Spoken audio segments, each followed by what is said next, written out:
above. Oh Lord, we rise.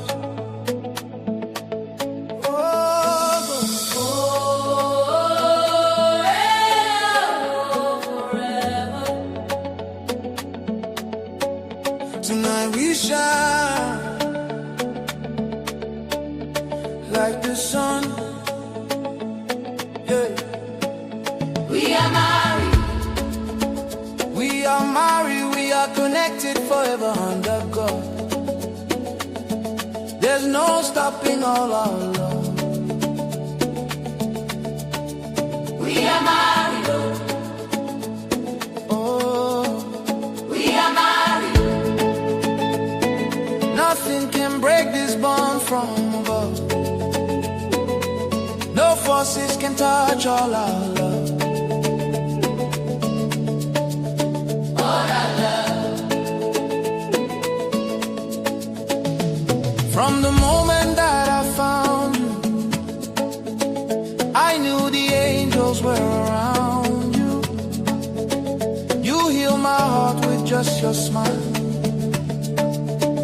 You make a strong man weak for a while. Now we walk together in the fire. But love lifts us higher and higher. We became one of the miracles true. I feel God every time I look at you. Oh baby, nothing can stop us now. Nothing can stop this now. We so high, we dance in the clouds. Dancing in heaven above. Every step is blessed by God. Union of faith and love.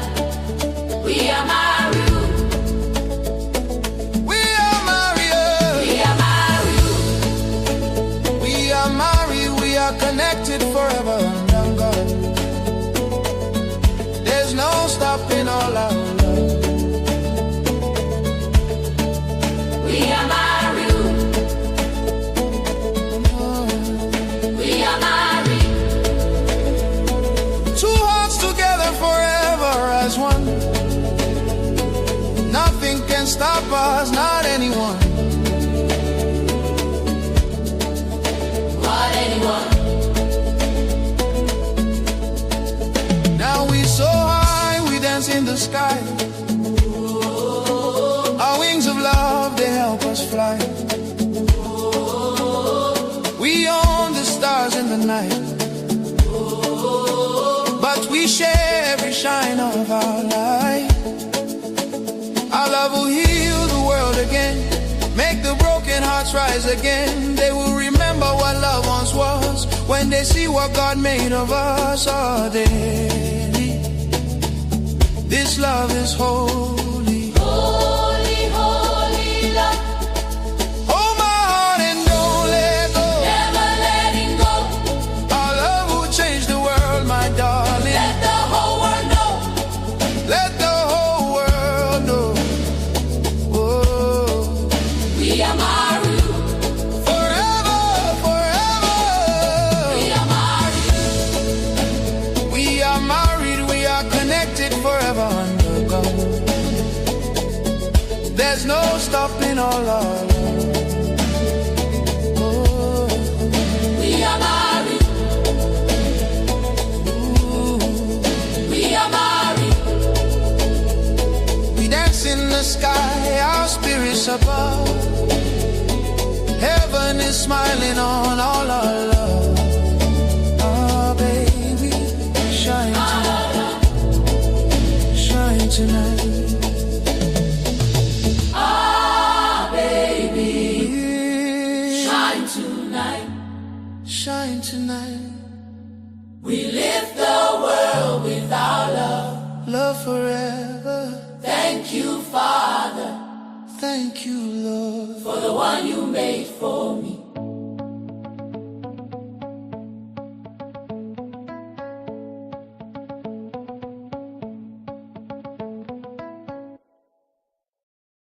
Marriages legalize slavery. You do? Yes, I do. Say more, because if I'm thinking about slavery and I'm thinking about marriage, there are two different images that come into my Absolutely head. not. I don't think I don't know how you don't. Man is, if especially if he's expecting you to be a trad wife, you might as well pull out a whip and a chain. Wow. So there are young people watching who might be wanting to get married. What would you say to them? Don't.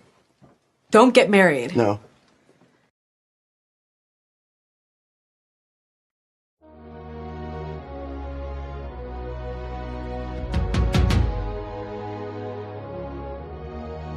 We rise higher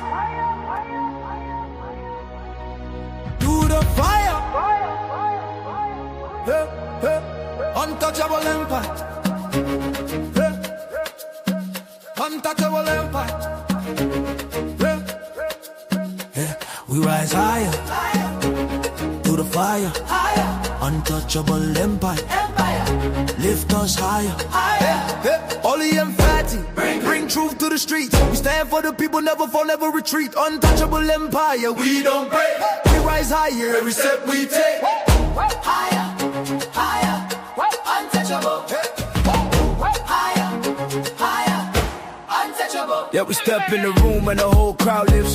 Truth in our blood, that's the realest gift. We talk power, elevation, transformation, untouchables. Yeah, we built this nation. We ain't chasing clout. That's for boys, not men. We chase money, purpose, legacy, and man. Ollie with the flame and Fatty with the spark. We light up the world when the whole world dark. Lift up the people that survive. We bring talk, justice, unity. Every time we swing, we don't bow down. We stand tall and rare. Untouchables, baby, we everywhere. We rise. Through the fire, through the fire. We stand together in a line. Untouchable forever. This alright, this alright. Oh, we rise higher, higher. To the fire, higher. Untouchable empire. Lift us higher, higher. Ollie and Fatty, bring truth to the streets. We stand for the people, never fall, never retreat. Untouchable empire. We don't break. We rise higher Every step we take.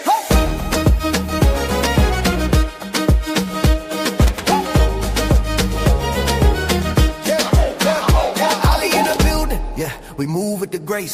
Power to the people, that's a look on our face. We don't fall, we don't run, we don't hide. Stand on truth, yeah, we walk with pride. Fame don't move us, we built on honor. Heart of a king, real warrior armor. Empower the world, that's the mission tonight. Untouchable. Yeah, we always do what's right. From the city to the globe, we shift that tone. Building up lives with a righteous throne. We step in the storm and walk through the fire. Why? Cause we God made, born to rise higher. Hands up, hands up. If you feel that fire, Stand up, stand up. we only rising higher. Untouchable empire. Yeah, we lighting up the sky. From the struggle to the victory. Watch us fly. Hands up, hands up,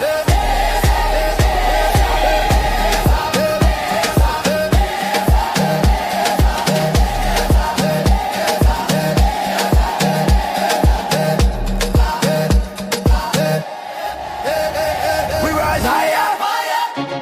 To the fire. Untouchable empire. Lift us higher. Ollie and Fatty. To bring the violent devil to the streets. Power to the people, never fall, never retreat. Body empire. We rise higher every move we make.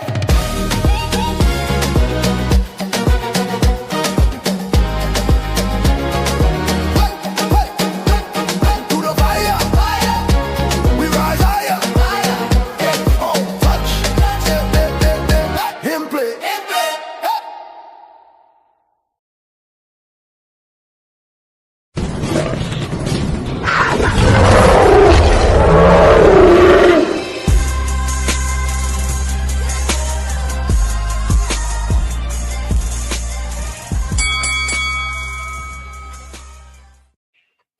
What's going on, family? I know my cameras ain't acting up. Y'all, we gonna bring y'all another show today. Okay, we're gonna bring y'all a show tomorrow.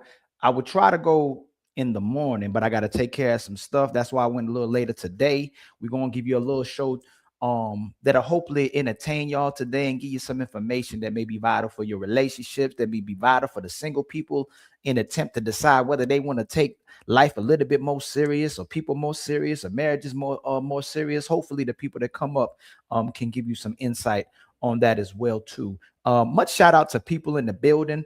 Much shout out to the Untouchables that's in the building. And before we start getting into the nitty and gritty, I'm gonna bring up some of our guests, okay? And other people are gonna come up as well too, but some of them are still dragging behind. Some people still coming off work. I think they coming, but shout out to my sister Chris for coming through in the building. How you doing, my sister Chris? I'm good. And then we got my brother CEO in the building as well too. Much love to you, my brother CEO. And then we got the one and only Sharon Bracy in the building as well too. And then we got let's go. Oh my God. I don't know where that came from. I almost thought he had a heart attack. Shout out to my sister Daily for coming through as well too. And then my brother, my one and only brother, we get him when we can. My brother Corey in the building as well too. All right. So we gonna get the people of the show, man. Thank y'all for coming through, man. Hope y'all making y'all headlines on your sectors as well too. If you want to simulcast, as usual, you can simulcast. If y'all simulcasting already, whoever's on that side, please like, please subscribe, please share, and make sure you donate to your favorite content creators as well too. And if you're not simulcasting, I don't know why you're not simulcasting, because it'll help you monetize on YouTube as well too. But if you're on my side, y'all, please like, please subscribe, and please hit the share button at the bottom of your screen. All right, it helps us in the YouTube algorithm. So I wanted to start off on a certain topic that I always wanted to address, but I found this old video that I was looking at, and I'm gonna share the video first, and then we'll have the icebreaker. Okay. So let me share the video first.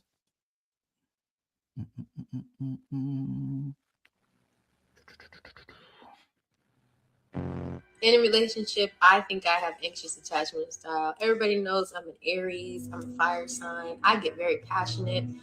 I seem nice online and innocent and everything, but you guys do not know. I will go to battle with my yelling, with my words, everything. I'm good at that, right? And if I gotta yell or check anyone, that's what I gotta do. That's just the way I be.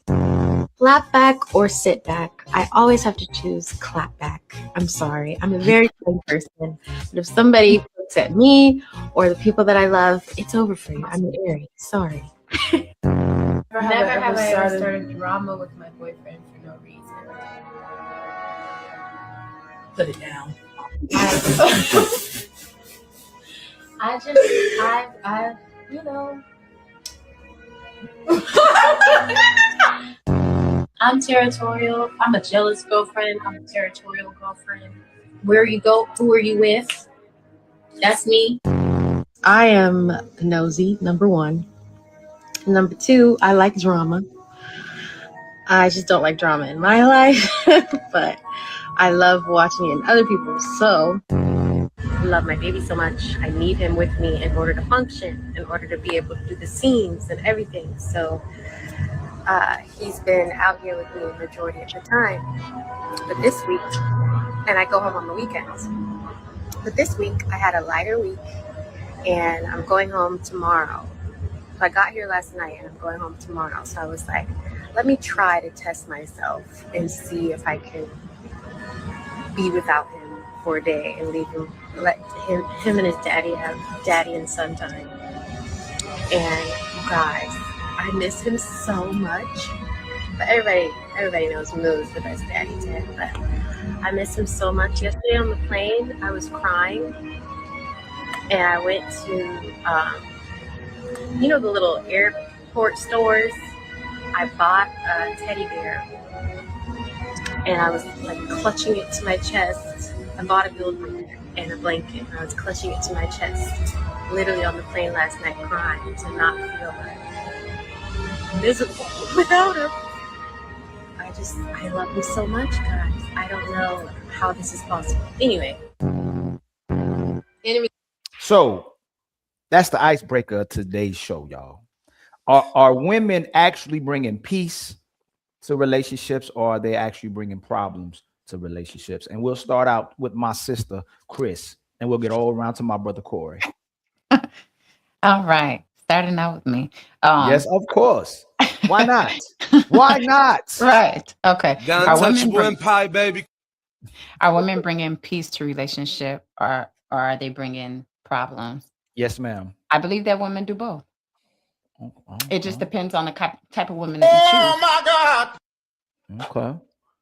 Well, that's it. That's where we stopping. Yeah, And, yeah. I and mean, the reason why I shared her, right, out of Haley Bailey, right, she was the princess. She was the princess to a lot of people. Like she was the what do you call it? Is that a word I'm using? The princess? What's the word I'm looking for? CEO? The sweetheart or the sweet? Like I don't know which word I'm trying. I'm lost for words when it comes to the type of woman people are looking at. Apprentice, the quiet one. She was a Beyonce's apprentice. No, princess. But Princess, it's that's the more, right word. yeah, like sweetheart, America, like a okay, you know Darling. how there you go, like the darling, like you know how America, like a lot of white people say this is the sweetheart of the society, they woman or the darling. Like that's the way she came off. So I shared her because of what she was saying and the way the type of behavior she like engaging in type of relationships. So you think women like problems and bring peace and problems into your life. That's what you said, Chris, right? But if you had they to, can do if they you can had do to either pick, or, just depending on what type of woman. if you had to pick, which one do you think? What do you think women are bringing most to men's lives, peace or problems in today's society? More problems. I would say more problems. Only because of some of the things that I've seen on social media. I'm not on it a lot, but based off of things like you just showed, that would be more problematic. However, what I will say to that is the buck can stop with the person that chooses them. If you see those red flags, you should run.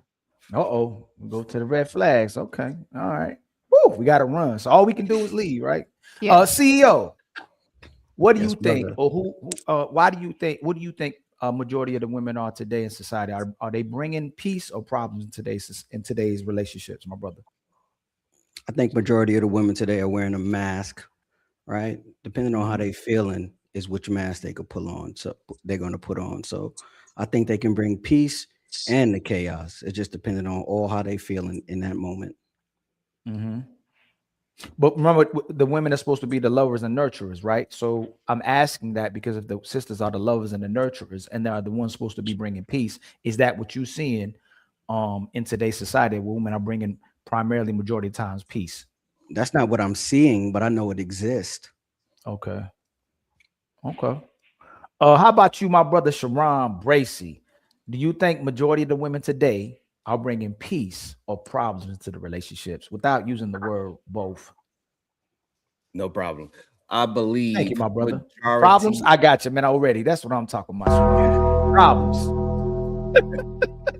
I believe majority of the women are bringing peace to relationships. In my opinion. My God! And even the way how she explained it, she like to see drama in other people's relationship, and she like to watch drama on TV. She has talked to her homegirls about drama and all that. But in her personal life, she wants to have her house quiet. She want to be with her baby and most likely her man. That's how most women are actually living their drama out of, through watching SVU late at night before they go to sleep, talking to their crazy ass homegirl. They talk to you about their crazy day, and that's how they get their drama out of their system. But at home, they want to be homebody, sit down, eat, maybe get some Moscato with you, and keep it moving. That's what majority of women are attempting to do. Okay. How about you, my sister Dalen? What do you think a majority of women try to bring into a man's life today? You think it's peace or problems? Try to bring to the relationship. Oh, bringing. I'm sorry. No, I know. Thank you so much for catching me too. Yeah. What do you think? Dalen, you think you was slick? I see what you just try to do right there. And use my words against, but I got you. So what do you think majority out? She said, try to. You caught on a quick. Oh, you try to? This is easy right here. They try to love you. They try to be there for you and support you. But do you think majority of women today are bringing peace or problems in today's relationship? I think just like Ms. Prashana, but I know you said most. I do believe it's peace, but I also do believe that drama and chaos can be picked up along the way. But I definitely like, because when I think about it, maybe I'm biased, I don't know, but sometimes I can't think outside of the relationship type of things outside of the Black community. But I know America is so much more bigger, you know, than our small population. So when I take into account women from all backgrounds in America, I have to say more women are bringing peace to the relationship, because that's what women want in relationships is peace, pieces of chicken, wine, you know, vibes, love, family. So yeah, I think it's peace. Okay. How about you, my brother Corey? What do you think majority of the women are bringing to today's relationships? Peace or problems? I think it depends on the woman. Okay. I think men and women struggle with communication and emotional regulation. And because of that, they bring chaos to each other. And that's really what I've been observing from a lot of couples who have people who aren't compatible. They try to force relationships that just simply don't work because they're incompatible emotionally. They lack the communication skills to sustain a healthy relationship. And because of that, chaos erupts. So it really depends on the relationship and the two people involved with each other. That's how I feel. Mm-hmm. So why do you think that a lot of times then a lot of men are coming online in their experiences, coming to the panels and in real life and in public, coming to, you know, to these discussions, saying that a lot of women struggle with giving them peace. A lot of women struggle with accountability. A lot of women struggle with love. They are liars. So why? So why would they? Okay, Sharon, if you're saying they're liars, why are they coming on the internet or going in public? So you know what? I saw a video. Did you see the video? I'm gonna share that video as well too, because I want to ask y'all a question about it. But I saw someone coming in public and complaining about their women. Right, when men come and go to public to complain about their women, it's not well received. Like it's our nature to be like, like this man's coming online and complaining about his woman, even if the woman was bad. For some reason, it makes the man look bad. So why would men come online or in their real lives come to lie about the women? Why do you think they want to lie about on their women? They ego get bruised. They want to look like they are the correct one. They do not want to actually give the power to the one that is actually moving in the proper direction, the one that is more responsible, the one that is having to nurture the relationship. They want to seem like they are that person, but in reality, they giving that power to the woman, and then they get upset when the woman is moving in the proper direction, and they are not so-called the leader anymore, and they have a resentment towards their own woman. And so now they go ahead and express that to their fellas, the only person that's going to listen to them and not correct them and challenge them, because most of the time men coddle other men because y'all feel like, damn, brother, she's doing that too. You a good brother, even though that man is not actually doing anything properly to be calling him a good brother. No. So what are they lying about when they come online? What are they lying about, Sharon? And anybody else can add too. If you believe that the brothers are lying about too, what is it exactly that they're lying about? So for example, a lot of brothers will act as if this woman is nagging him. She's doing this to me. She always nagging me. However, if you would have just did what was supposed to be expected in a relationship, she wouldn't have to ask you 2 and 3, 4 times. So it won't be no nagging. You are not holding up your end of the bargain. And then now she is so-called nagging because you are not holding up your responsibility. Now it's nagging.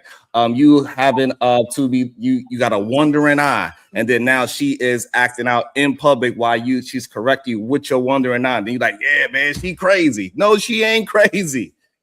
You are doing things that you ain't supposed to be doing within a relationship, and then now you gaslighting the young lady, act like she did something to you, and y'all brothers would just so like, yeah, you know, our women, they be crazy, bro. You can't control her. No, it's you doing crazy things and she's responding to you.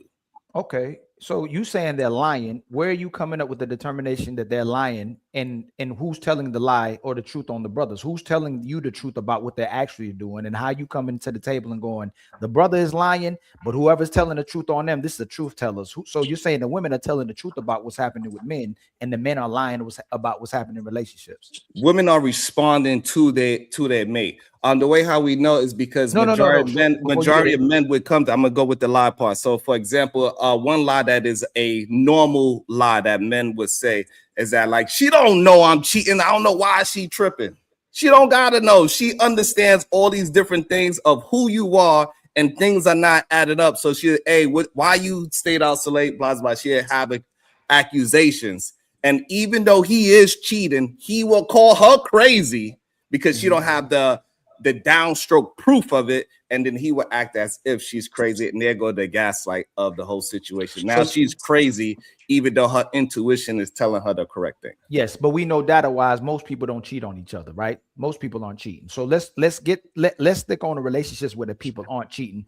And so, and there go the first lie. No, hold on. If you can, and that's how it snowballs into a, because men will coddle that, say, yeah, us men are stand-up men. So I'm wrong. We know for a fact that majority of men they go with their homeboys and they will go ahead and push their brother to cheat on a good woman.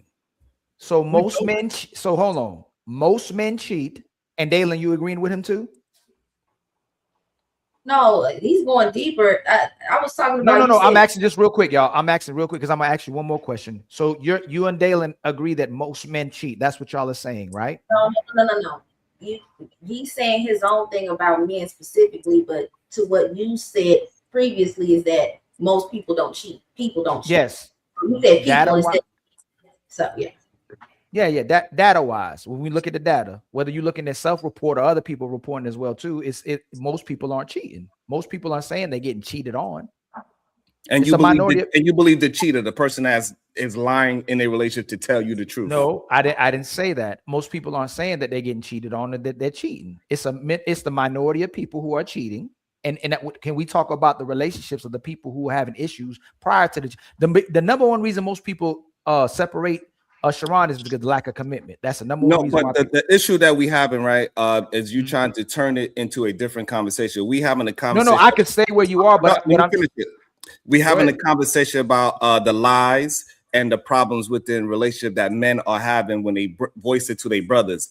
And that's the conversation. And when you turn it into majority people cheating, that turns into a whole completely different conversation. We talking about the drama that is in the relationship and who is contributing to that. And the brothers is contributing. And one of them is when they are cheating, they try to act as if when the woman gets the sense of him cheating, he will act as if she is crazy, and he will come to his boys and say, hey, she don't know that I'm cheating, but and he would act as if she is crazy, and the brothers be like, yeah, you know, our woman is just crazy, when he is the one that's you're talking about a compulsive lying man and a cheating man, right? The one who tries to hide that he's cheating. That's right? one lie. Yeah, that's one version of the lie that but most people aren't cheating on each other. But we're not talking about most people. We are literally talking about a specific thing. And then when you turn that specific conversation to a general conversation, you changing the conversation. So we trying to have so if we're gonna do that, then most women aren't cooperating and listening in the household. They don't. Most women are fighting back and pushing back when their man is giving them an instruction or telling them to do something and trying to lead a household, and that constantly is testing their man and always trying to take power over a relationship. Well, we have multiple women now telling women to mistreat their men to always have the power and leverage of a relationship. Is that true or false? False. See, that's what I'm saying. So why do you get to say what I said was false, but you get to say that it's true that men are cheating? Because we do not have a group of women saying, I'm not going to listen to a good man. That just doesn't happen in real life. What we see is that, the man is not holding up to his standard. That's why she is, i.e. nagging. That's why she is crazy. She thinks that I am cheating. Those are the people that have those type of issues. People that have healthy relationships, they listen to their man, and that man listens to his woman, and we don't know the wiser. That was false. What you just, there are women leaving good men. There are women saying that these good men were boring. There are women that saying that they grew apart from this good man, and being a good man isn't enough. That's false, Sharon. There's literally a video that's circulating now that's viral that a woman stayed with her man for 9 years but was miserable because he had a small penis, but he was a great guy. That's false. Like women, a lot of times. I mean, I don't know if you saw it. I know you saw it too. I didn't see it, but it sounds very extreme. But yeah, and everybody was going in on her. But what makes us so defensive? And I think it's an innate thing, a natural thing for us always to see our women and our mothers in the right, because that's how we were raised. That's our mama. Most of us we love our mamas. But as we get older, we get to see what actually is happening. And today's version of relationships is completely different than the ones we grew up with, depending on what y'all saw. But all I'm saying is Why don't we address the majority of what's happening versus the minority of what's happening, which we would probably all agree a man should be cheating on his woman. And if a man is typically cheating, he's probably being manipulative. He's probably trying to take advantage of her, and he probably tries to play her as well too. Nobody's denouncing that. What I'm saying, most of the time in a relationship, why it's failing, it's not due to the fact that somebody cheated, Sharon. That's what I'm saying. So when you say they're lying, that cheating, can we talk about something that majority of the men are doing, that they're going, hey, that's what these men are doing. Majority of men are not cheating. That's all I'm saying. That's fine. And but we talking about lying. So now if we want to go to another version. No, it's my turn. No, it's my turn now. No, my turn. You said that's fine. So that's now, fine. Now let me ask you this: but we're not talking are majority of men receptive to their man and accept them as they are and go, I love this man as he is, or are they trying to change this man into what they want? They accept that man for what he is. Does anybody have a rebuttal to that? Or do y'all agree that most women accept their men for who they are? No, I don't think. No, not at all. Go ahead, Corey. Go ahead, my brother Corey. And then you go, CEO. Women on a regular basis, and what often happens is they meet men, and these men present themselves a certain way at the beginning, and there's a shift months down the line. And when that man finally reveals his true colors, these women hold on to the version of him that he presented at the beginning. And they're hoping that that version will eventually return, and it never does. So quite often the woman waits, right, for a man to turn a corner, to pivot, hoping that he'll be the type of man that she wants, and it rarely ever happens. And what often happens is a woman will keep giving and investing, hoping that he will eventually see her value, and quite often that never happens. So that's often where women find themselves in these situations. And you don't consider that man a liar? No, if that man does that, that is a liar. But most men, but what women are the crazy one. That's the issue. No. So what I asked you is most women try to change men. You said no.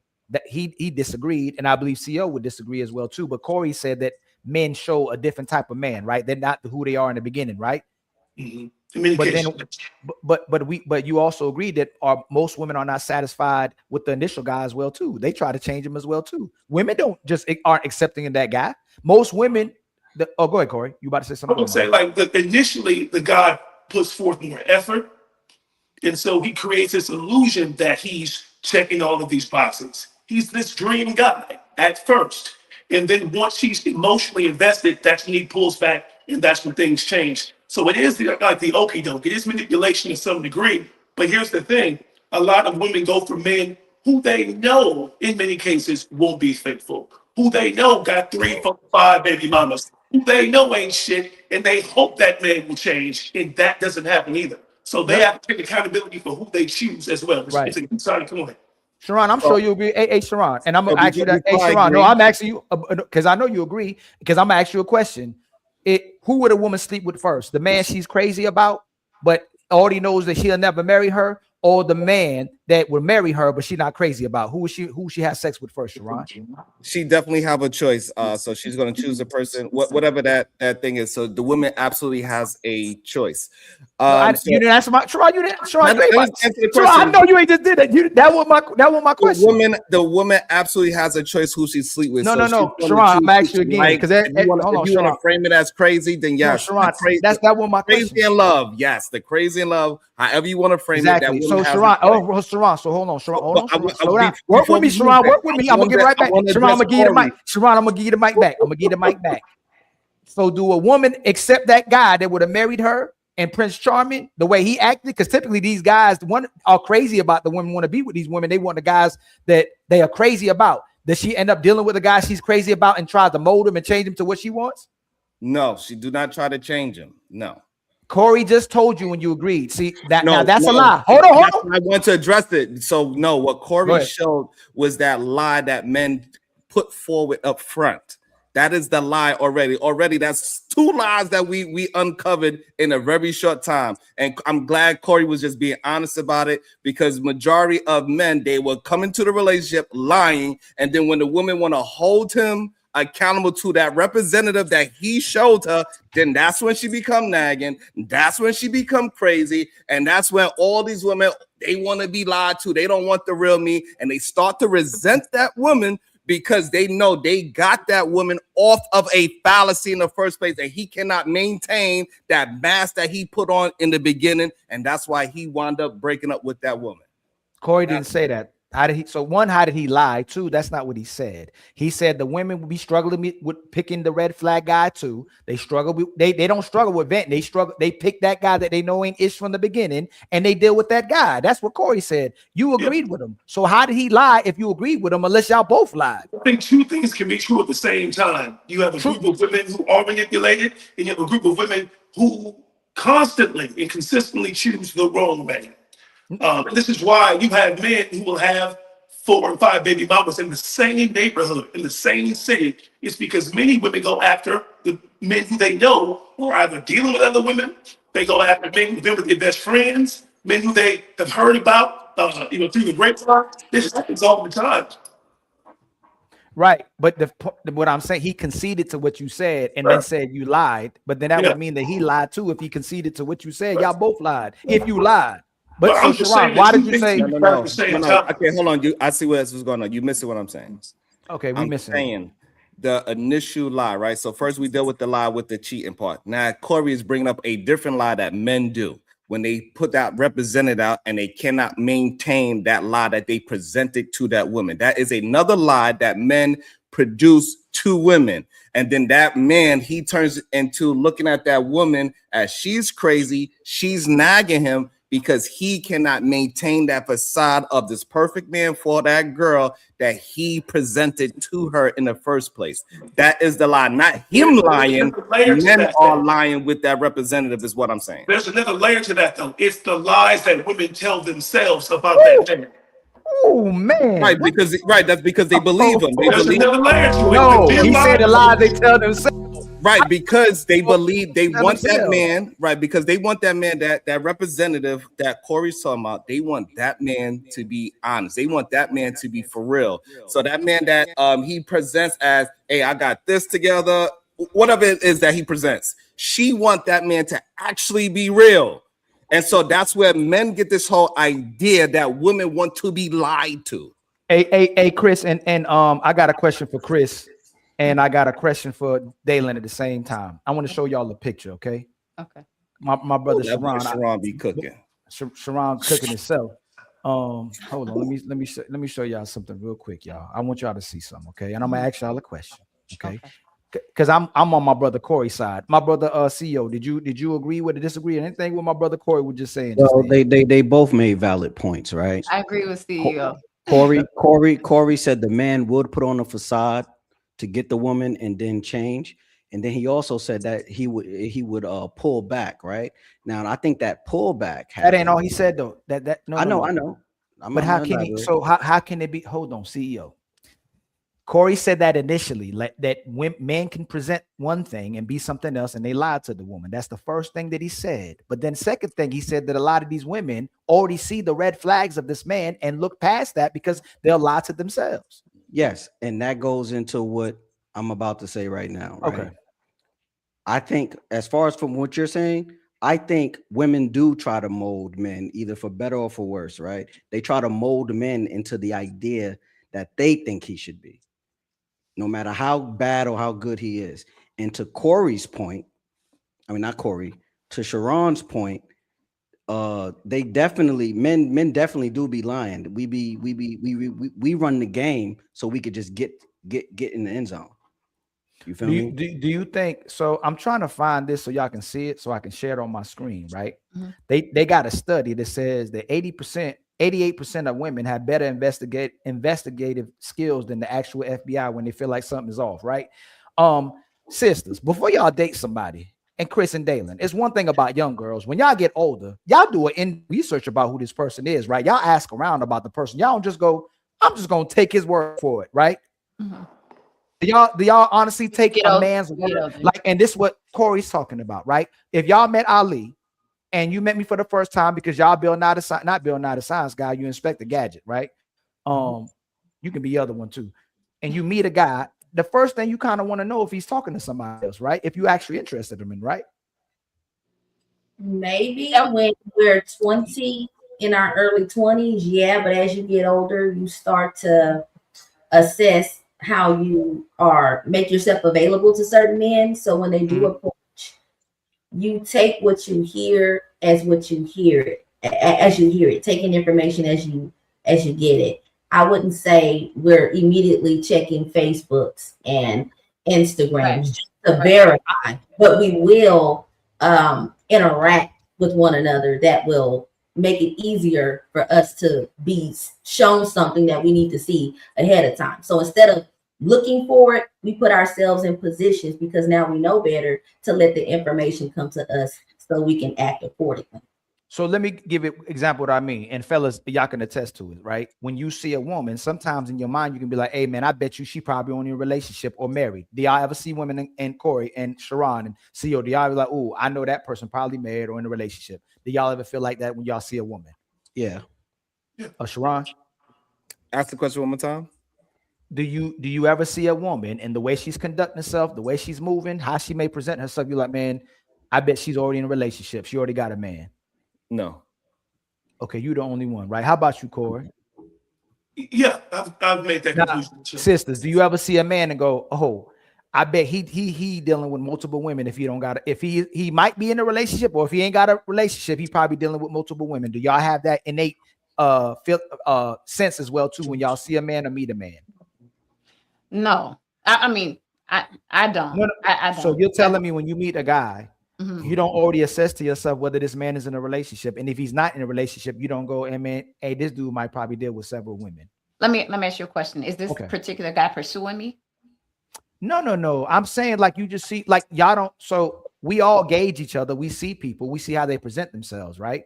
If you, well, I ain't gonna ask you, Chris, because you married.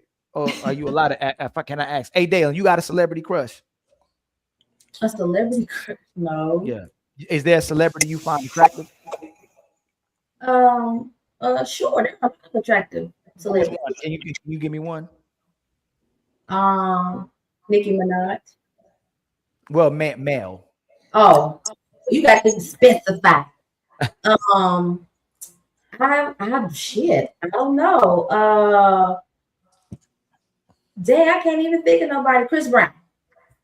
Okay, if you met Chris Brown, even like you see Chris Brown, even before you ever say anything, would you be like, oh, I bet he a hoe? Or do you be like, oh, that's probably a nice guy with no women at all? Y'all don't have that instinctual nature about y'all when y'all meet men? Well, we don't do either or. That's not how our minds work as women.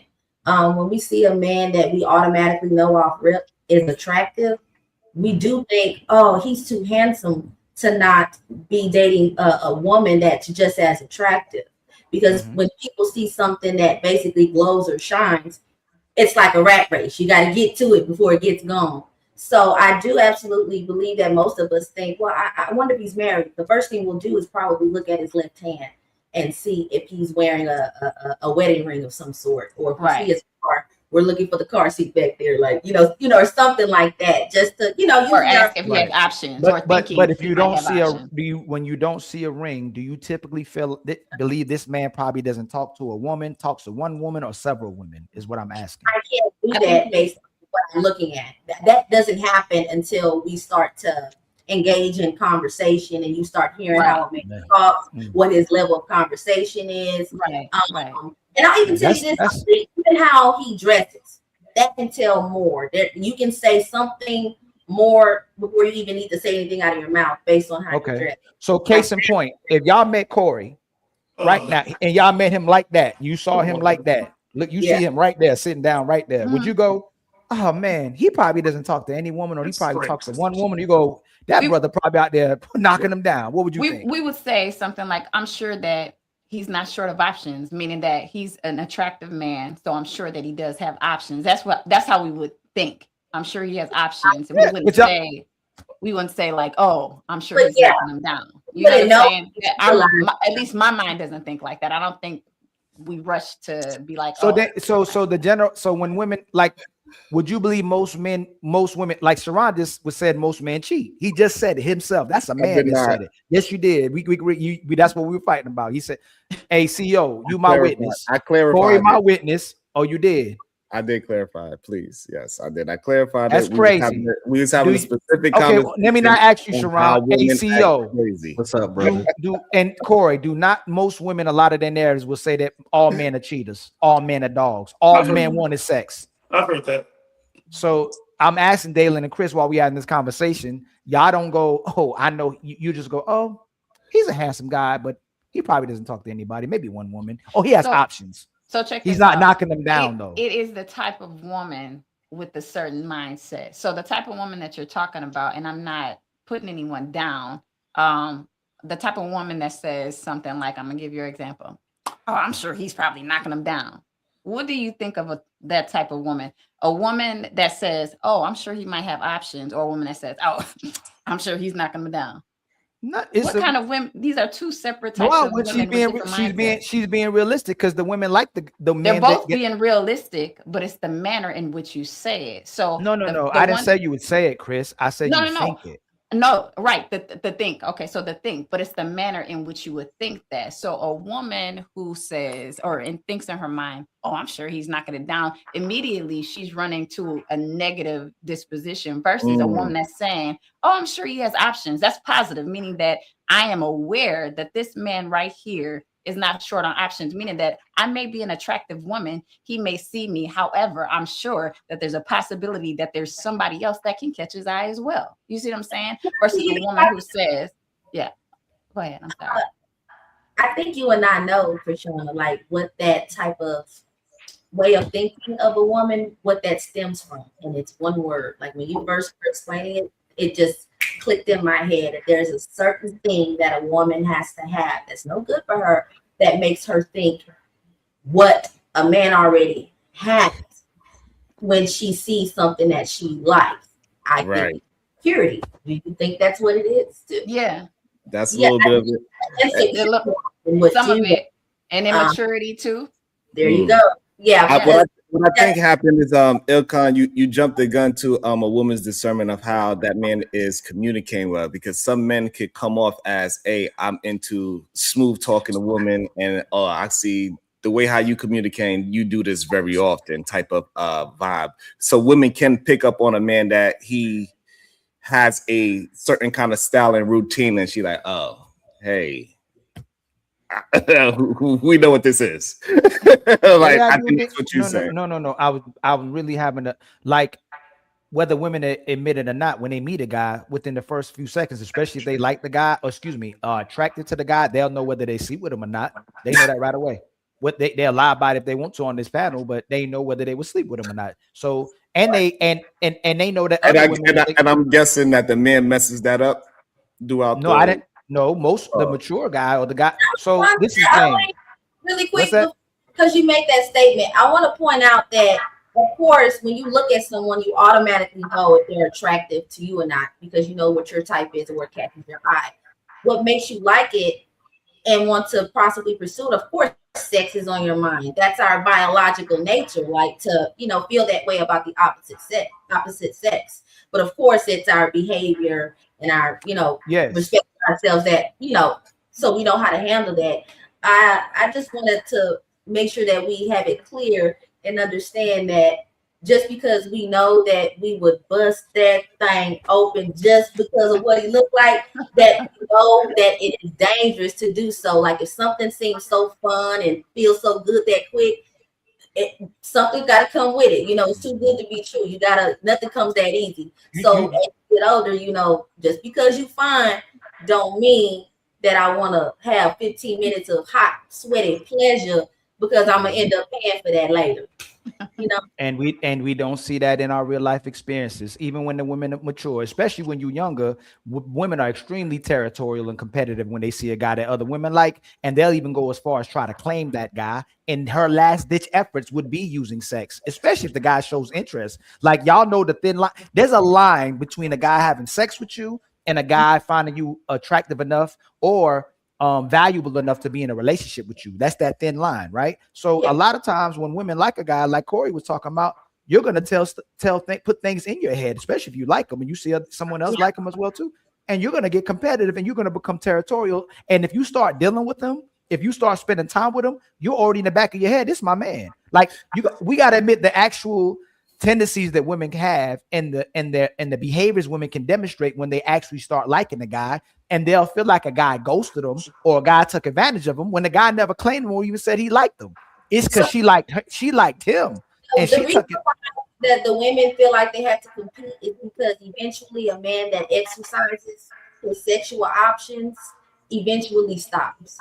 He'll get married, he'll settle down, or even if he doesn't get married, he'll just pick a longtime girlfriend, knock her up, and they'll just shack up till death. But I've seen it happen all the time. I think the problem with that statement that you said, that's very high school or workforce oriented. In the real world, that is not actually happening because we are all just adults. So I'm not in a place where I'm with the same exactly 20 adults and they all like, God damn it, we all want Sharon. No, I'm meeting new people every single day, and I'm not having interactions with them where I'm always trying to find some sexual options happening. That only happens in high school when they're looking for the jock. In real life, that don't actually happens, right? It might happen in like small sectors of worlds when they have a very small niche market and it's a very small world. But when we talk about when I'm just out and about and I'm going to this city, I'm going to this state, I'm going to this bar, women are not going to be looking like, yeah, I'm gonna have to compete for that man because all the other women are looking at him. It doesn't happen in real life. Oh, so y'all never see that happen at your job, Chris or Dalen, where there's a lot of people working? I preface that.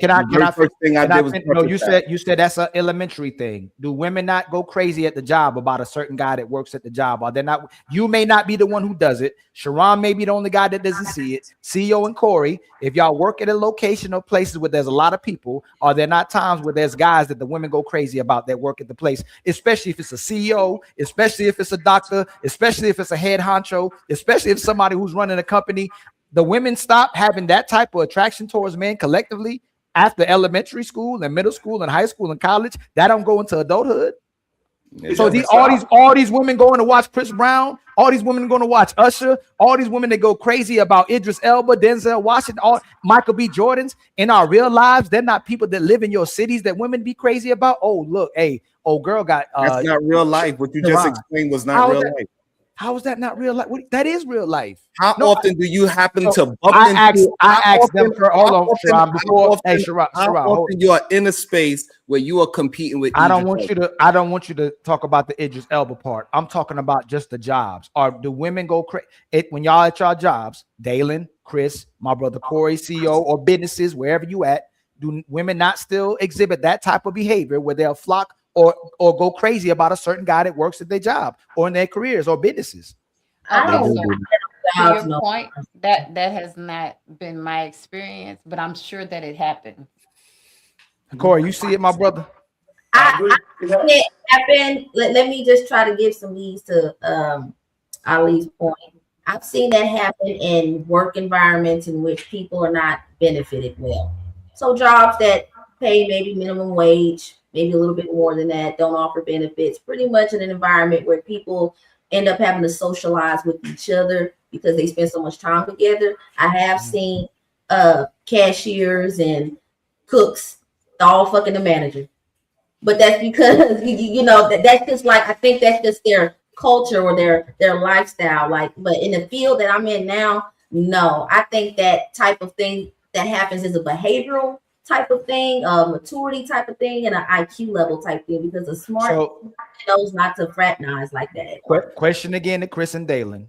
If y'all have a group of sisterhood, y'all not married, scenario. Cool. You're telling me in adulthood, even now, if y'all was single, there wouldn't be a guy that can walk by and go, damn. And if he approaches one of y'all wouldn't go. I mean, yes, of course. If there's a, I mean, I wouldn't use those words, but I mean, yeah. I didn't say it's not about the. So even if that's the extreme, I'm trying to shed light on the behavior. For sure. I'm trying to shed light on the fact that it doesn't change, even in elementary. We would say, yeah, that guy looks good, and if he tried to talk to us and we thought that he was a good suitor, yeah. Right. So, But you gotta have to correlate that them two would try to fight over that man. Oh no, will we try to fight each other? No. Majority of a group, if it's a group of 4 women, whoever's jump out first, the other 3 like, all right.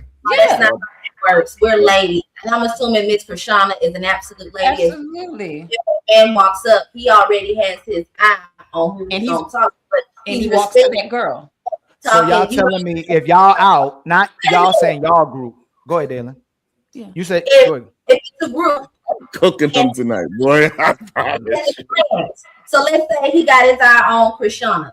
You know, ladies, y'all looking nice, you looking good, and he may make an extra remark or compliment to Krishana, and that's giving an indication that, you know, I'm safe, I'm not gonna hurt you guys, but I have my eye on this, you know, this pretty red bone right here, and they're gonna get to exchanging, and then as friends, we're gonna talk and kind of ease back and not cock block, so our sister can get her swerve on however she see fit. Right. That's how y'all wouldn't do that. That's what you're saying. Y'all. No, that's how it works in adulthood. What she just said is true. So Sharon, I don't know what Sharon, I know you gotta play that. I've been an adult for a very long time, my brother. I know you gotta go Sharon Bracey part 101, right? Women will still cock block. Women will still fight over that guy. Women will still get jealous over the fact the other girl got that guy as well too, especially if that guy knows what he's doing when he's having conversations with those women as well too. That's why we say a lot of times a guy will go to the least attractive woman sometimes and talk to her, and the attractive girl in that group, or the girls who feel themselves typically to get approached, they'll be like, oh hell no, I can't believe that he approaching her and not us. Like it can start a problem as well too. Like you're right, that's how men will run game. Like a man can, like I can walk into the club right now, let me finish, with a big girl, and other girls will be attracted to me because I'm in there with a big girl. I'm like, oh, I know he ain't with her. Like, Sean, you know that's not true. Like you can go right now. I can take an unattractive girl. And let me finish. I could take an unattractive girl and a big girl to the club with me right now, and I'll start pulling women because I brought them to the club with me. They're like, oh no. That's not true. You're gonna be pulling a certain caliber of woman that you will pull. Yeah, because women are competitive. A certain caliber of woman that you will pull. Like the woman that what you're saying, Ali, can definitely happen, but it is certainly a certain type of woman. If you're thinking about a woman that is, you know, sees herself as, you know, valuable or respects herself and carries herself in a certain manner, she will not come to you. Mm-hmm. But there's a certain woman that will, and they'll be attracted by the fact that you have 2 women on your arm. Then they'll come for you. But remember, and it's the checkmate for Sharon as well too. He said men cheat, which means when the man's cheating, that woman knows that man has a woman as well too, and she's competing.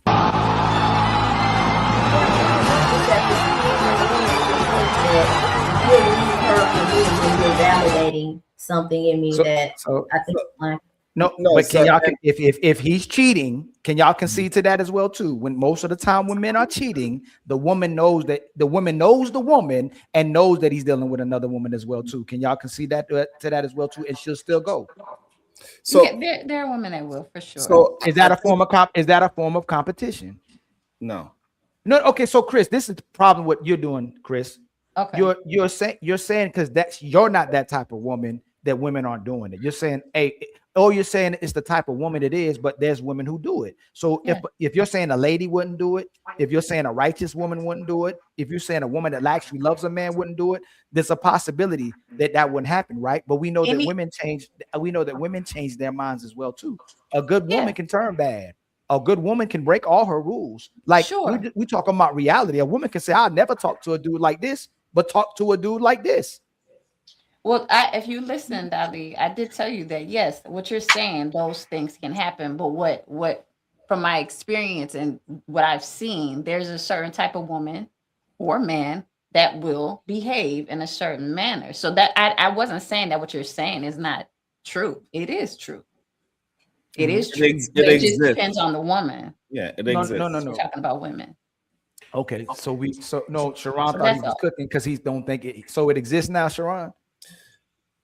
It's nothing that's going to be 100% not there or there. So we understand that it's going to be these type of human beings in the world. Yeah. We're not, but when you are framing your statements, you framing it as a general sense that women are just out there looking for the jockey, the quarterback, and that all women just like, oh my God, look at this man. Don't do He's that. with this, and he's walked in, and all the women is looking at this one man, and now we gotta go compete.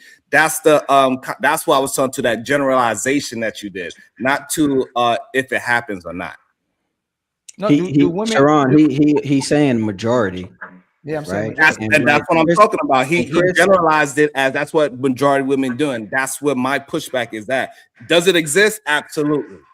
But in a majority sense, no, it does not. It doesn't happen in the adult world.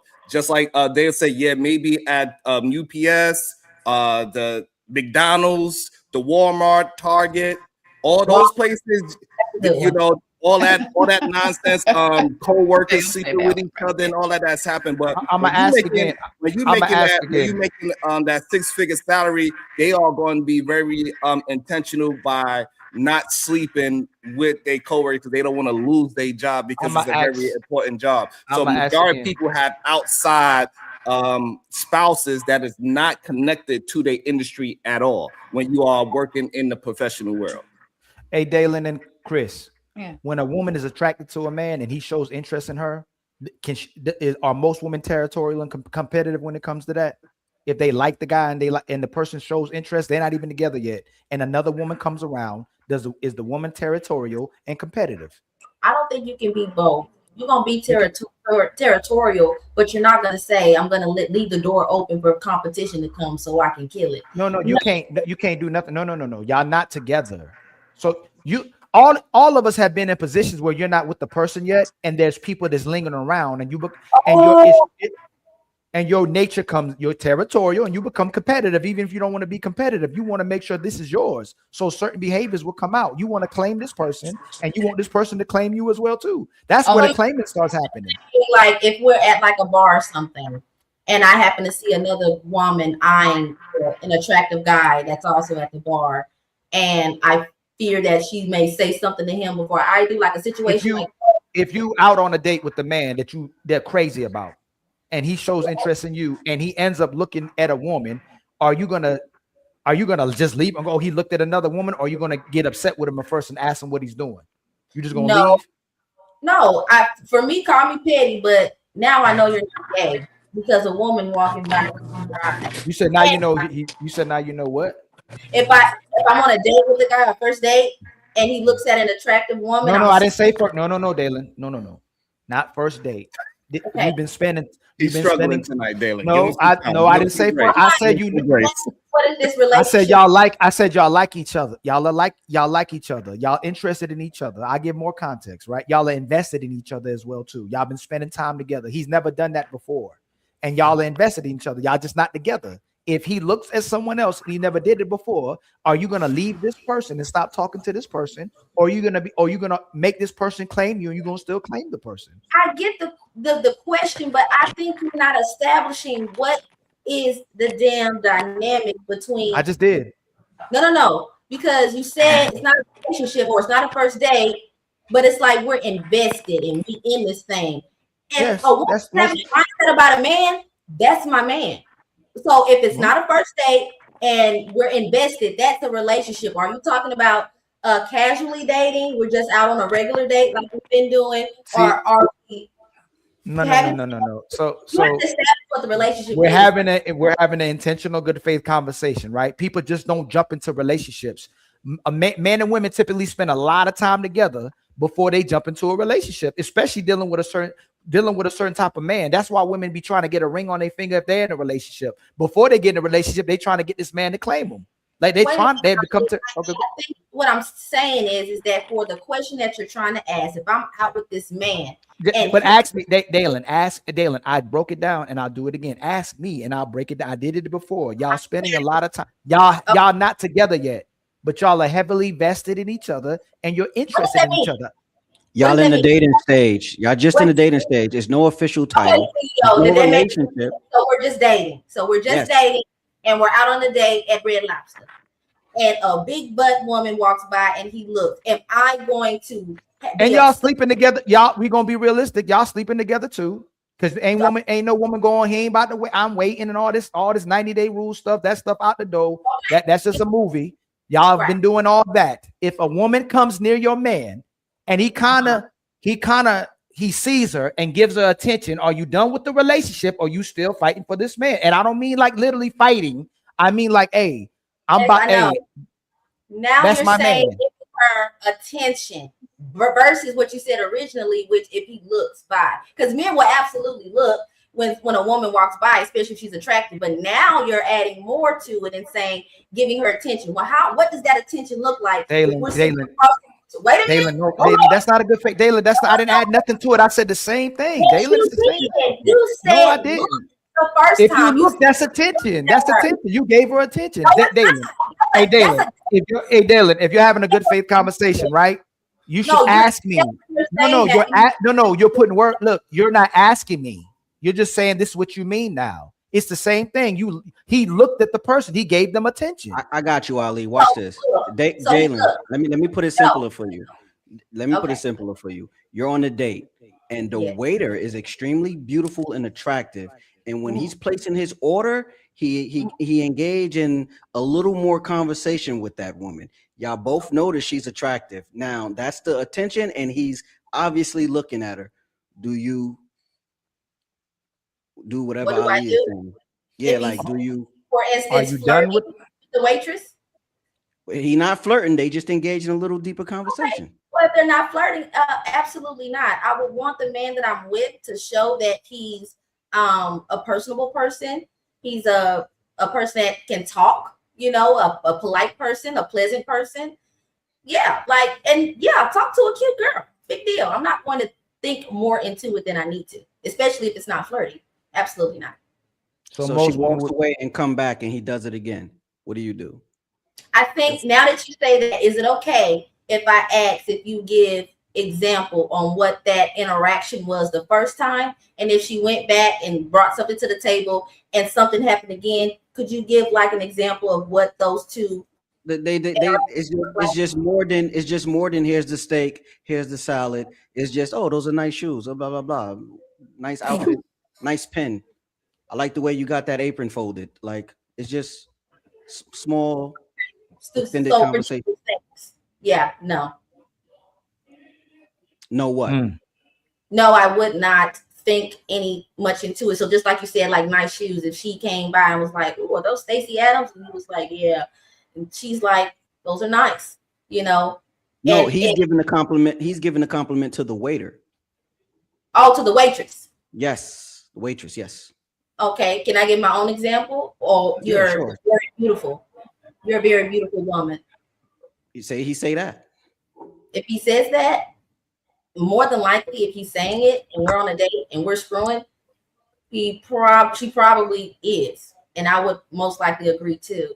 But definitely, I would be paying attention to see how far would this man go to disrespect me in my face, But were those two interactions disrespectful in any way?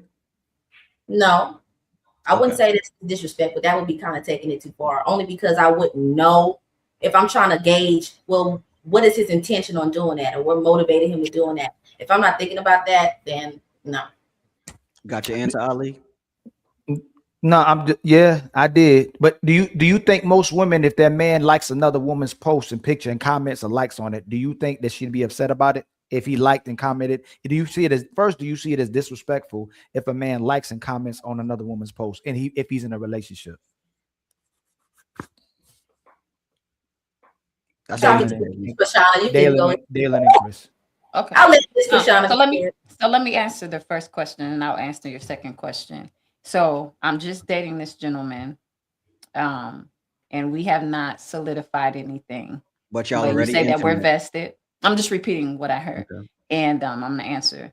And so we're sitting down and we're having dinner, and there's a beautiful waitress that comes, and he compliments that waitress, or he looks at that waitress. No, I'm not gonna have a problem with that. I don't think it's disrespectful that he says a woman is beautiful or he's being kind. However, there is a level of appropriateness that should be taken into consideration when you're out with a woman. So no, it wouldn't cause me to leave that individual. But say if it got out of hand, which we haven't given context of it being out of hand, if I was uncomfortable, it would be a private conversation that I would have with him after dinner, so that way the atmosphere is not awkward. And I think that is what mature adults do. Right. The main thing I'm just saying, addressing, is the fact that a lot of times women struggle with demonstrating that they would show some type of jealousy. They would become territorial, and they would do whatever they can in their power or leverage without doing too much to get this woman outside the side of this man. Like, they wouldn't just be content with it and go, he was just nice to the person, or I don't have no problems with it. They'll be just as competitive, if not more competitive, than men as well too. And they'll show signs of jealousy as well too. And I'm not saying nothing's wrong with it, but a lot of times women will act as if they wouldn't care if their man would do a man that we're interested in were doing that. So I think the issue is that whole jealousy part, they will address they boyfriend, whatever that dating situation is, like, hey, what you're doing is it makes me feel a certain way. It don't turn them into competition mode against another woman. It turns them to a man like, hey, what you're doing is very disrespectful to me. You make me in an awkward position. You giving this flirtatious act with this woman, with me sitting right here, and y'all having y'all conversation. I'm just sitting here twiddling my fingers. So I think you just misrepresenting the competition part versus the man is doing something disruptive within a relationship. And again, that goes back to that whole the beginning of the conversation of the peace thing, and then he would act like she crazy. I'm telling you. It's wild that when you just let y'all brothers talk, y'all break it down every time and make me tell the truth. I don't know why y'all do it, but y'all do it, and I appreciate y'all for it. CO, I'm asking you. You married, up, right? Yeah.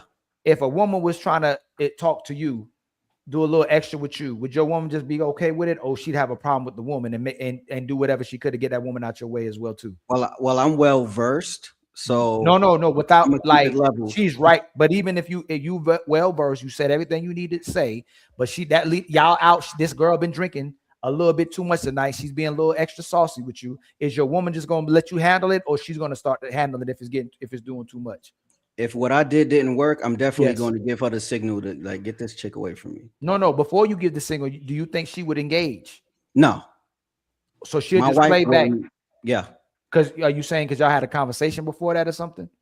Because I have a level of respect, and I don't want it. I don't want any action that I do with another woman to be misconstrued as anything more than just general conversation. No, I hear you. But if you're with your lady, you think she'll just sit there and be like, oh, whatever.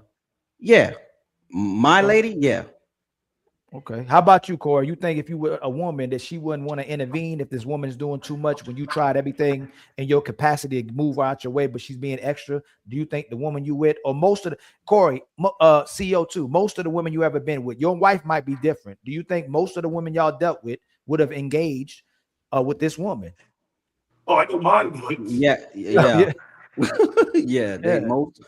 Most women that I've dated definitely would have engaged with that woman. Absolutely. Yeah.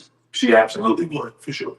Yeah. But that's not out of competition. That's out of disrespect.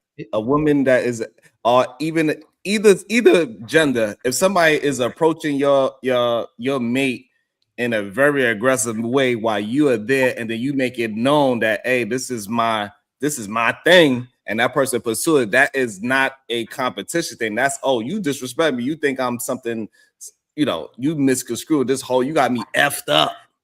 And now we gotta have to have a different type of conversation.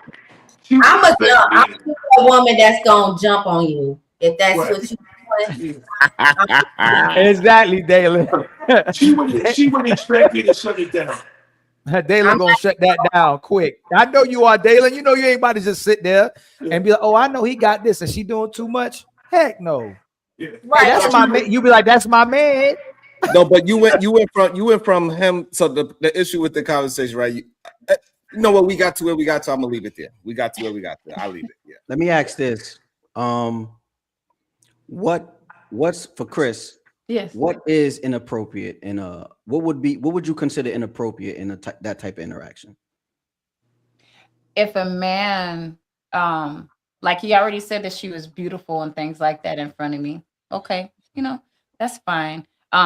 If he then continued to converse and say stuff like, "Oh, you're sexy. I like the way that your thighs are looking." You know, that is overtly inappropriate. Okay. The compliment, fine, but that is overtly inappropriate to me as the person that you decided to take out on the date. It's like, why would you choose to say that to this individual in front of me when you're out with me? It's inappropriate, period. You know, it's think just inappropriate. I'm not saying that it is necessarily disrespectful that he's choosing to give this woman a compliment, but to do it in that manner in front of me while you're out on a date with me, inappropriate. Agreed. Okay. Now let me answer your question about the Instagram or Facebook post pictures, right? So, one, you know, you never know if this is just a liking situation. It has nothing to do with business. I want to know, what kind of photo are you liking? Are you liking it because she has her chest out and her cheeks are showing, and every picture that you tend to like is something like that? Then I'm gonna have to have a private conversation with you. If we're together, then we're gonna have to have a conversation about that. If we're not together and this is like a dating phase and I see that you're doing that, and if we haven't established that we are in a committed relationship or really working toward that, that means that I can see that you have interest elsewhere, right? So then it's something that I'm going to keep my eye on, which means that because you are demonstrating this to me, it means that I'm not going to be willing to give you more of me. I'm only going to give you levels. You're going to be at bay until you show me that I'm the apple of your eye. You understand what I'm saying? You're going to go after what you want. So am I going to knock them for doing that? There's going to be a mental penalty, but we'll have a discussion about it if we're supposed to be pursuing something serious. But if we're not pursuing anything serious, you go ahead and do your thing. And guess what? I'll just go ahead and just keep my pearls back. Because you know. I love having conversations with grown folks. I enjoy it. Shout out to the panel. Well, hey, hold on real quick.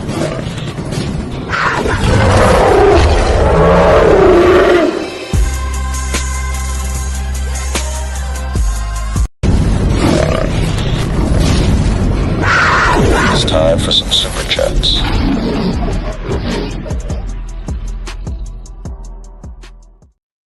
That was a rookie mistake. Shout out to my brother. Hey, shout out to the 182 people in the building. Please like and subscribe. Please share with your mama, your daddy, your favorite people. Share with the YouTube universe, man. Make sure we get out there. Show love to the people on the panel as well, too, if they simulcasting. I don't know who that. Much That's love to me. TJ Shippey. Is that you? No, I don't think it's you. Shout out to TJ Shippey with the $2 super chat. Shout out to you for the late night show. Much love to y'all. I told I'm gonna go live. Whatever I gotta do to make sure I keep up with it. My brother Carl Anderson gifted us with 2 memberships. Much love to you, my brother, for the 2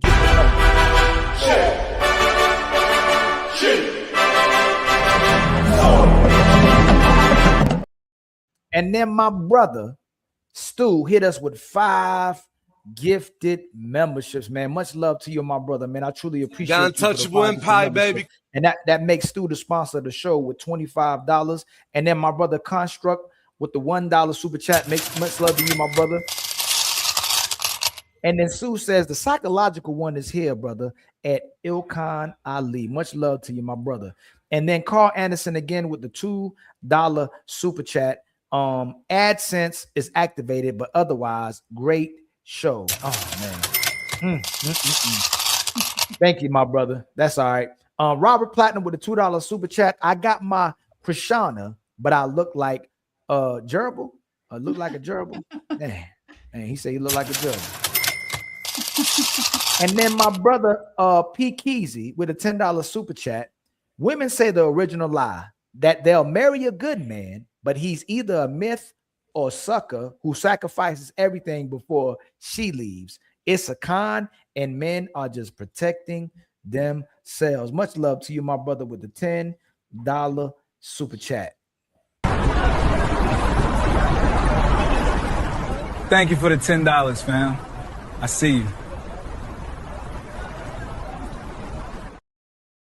And y'all, my brother Tariq hit us with a $10 cash app as well, too, man. Much love to you, my brother Tariq. Thank you for the $10 cash app.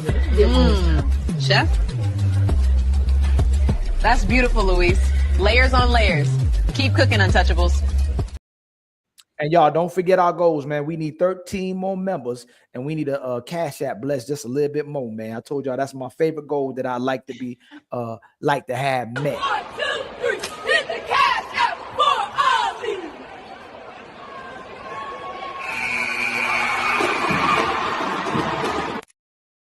I know y'all like that one. Don't act like cute. Y'all don't like that one. Yeah, that's good. Okay, so let me ask y'all. I don't know if y'all got to see this video. This is the video I was talking about right here. I didn't. Her mother tried to set me up to have the baby. You know, she ejected my sperm in her and ran in the bathroom and locked the door. And that's how we had her. Really? Yeah. She don't even know I know this. Wow. But I'm telling it on to the world. How do you know that? I'm smart. You know, when I used to come on her stomach. Fold my towel nicely by the bed because I would want to wipe it off of her stomach. This particular time, she chose that she wanted to have a baby by me because I was the best thing that ever came into her life. Most of her relationships only lasted 2 months or whatever because she was a promiscuous woman. I didn't know it at the time. I only found out this thing by reading her journal. She didn't know that I read her journal either. I did what I do. I had a good nut, and I nutted on her stomach. This time, I went and got the towel and tried to wipe it off, but she hit my hand so hard, I thought she hit my hand like a home run, like a baseball player do a baseball bat. But she screamed, "No!" as if she was being raped. She got up so quickly and ran into the bathroom and locked the door. 2 weeks later, she was pregnant with my daughter. Damn. Yo, listen. I don't need to laugh at that man. I don't. Hey, you gonna laugh, Sharon? This is y'all see what I be talking about. Y'all be laughing at the man's pain, man. It's so crazy, boy. That's crazy, y'all. Oh, bro. man. Hey.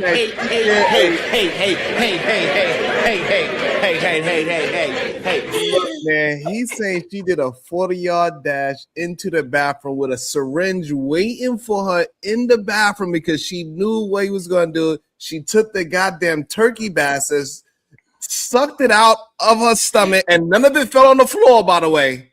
Like, none of it fell on the floor while she did this dash. She jumped up, it didn't fall. She ran to the bathroom, it didn't fall. She closed the door, locked it, and then was able to scrape up just enough and self-inseminated herself. Hey, that's baby Jesus. That's the word on the streets. I don't know. So it's Sweet a lot. Baby Jesus. It's a lot. It's a lot to break it down. But made it in America. Obviously, there's certain crimes that take place that goes unannounced or not taken as serious. So what I was going to ask is, like, I think this happened to Drake before too, right? Didn't Drake say somebody was it one of his baby mamas got pregnant a similar way too? He put do y'all believe? Given the same way that the grape can be a crime, do you believe that should be a crime if a woman is actually taking the man's sperm without his permission and inserting it inside herself? Yeah, she's violating his reproductive rights. Absolutely. You agreed to be nutted on. So you don't turn around and go put it in you. He would have left it there if that's what he wanted to do. That is how a man tells you, I do not want you to be my baby's mother. But at the same time, as a man, you won't let a bitch drive your favorite car.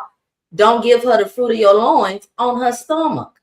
You're supposed to have a bowl of hot sauce, a Louisiana hot sauce next to the bed, so that you swing your meat over and you relieve yourself there. So even if she wanted to retrieve the semen, it's dead. She can't do nothing with it.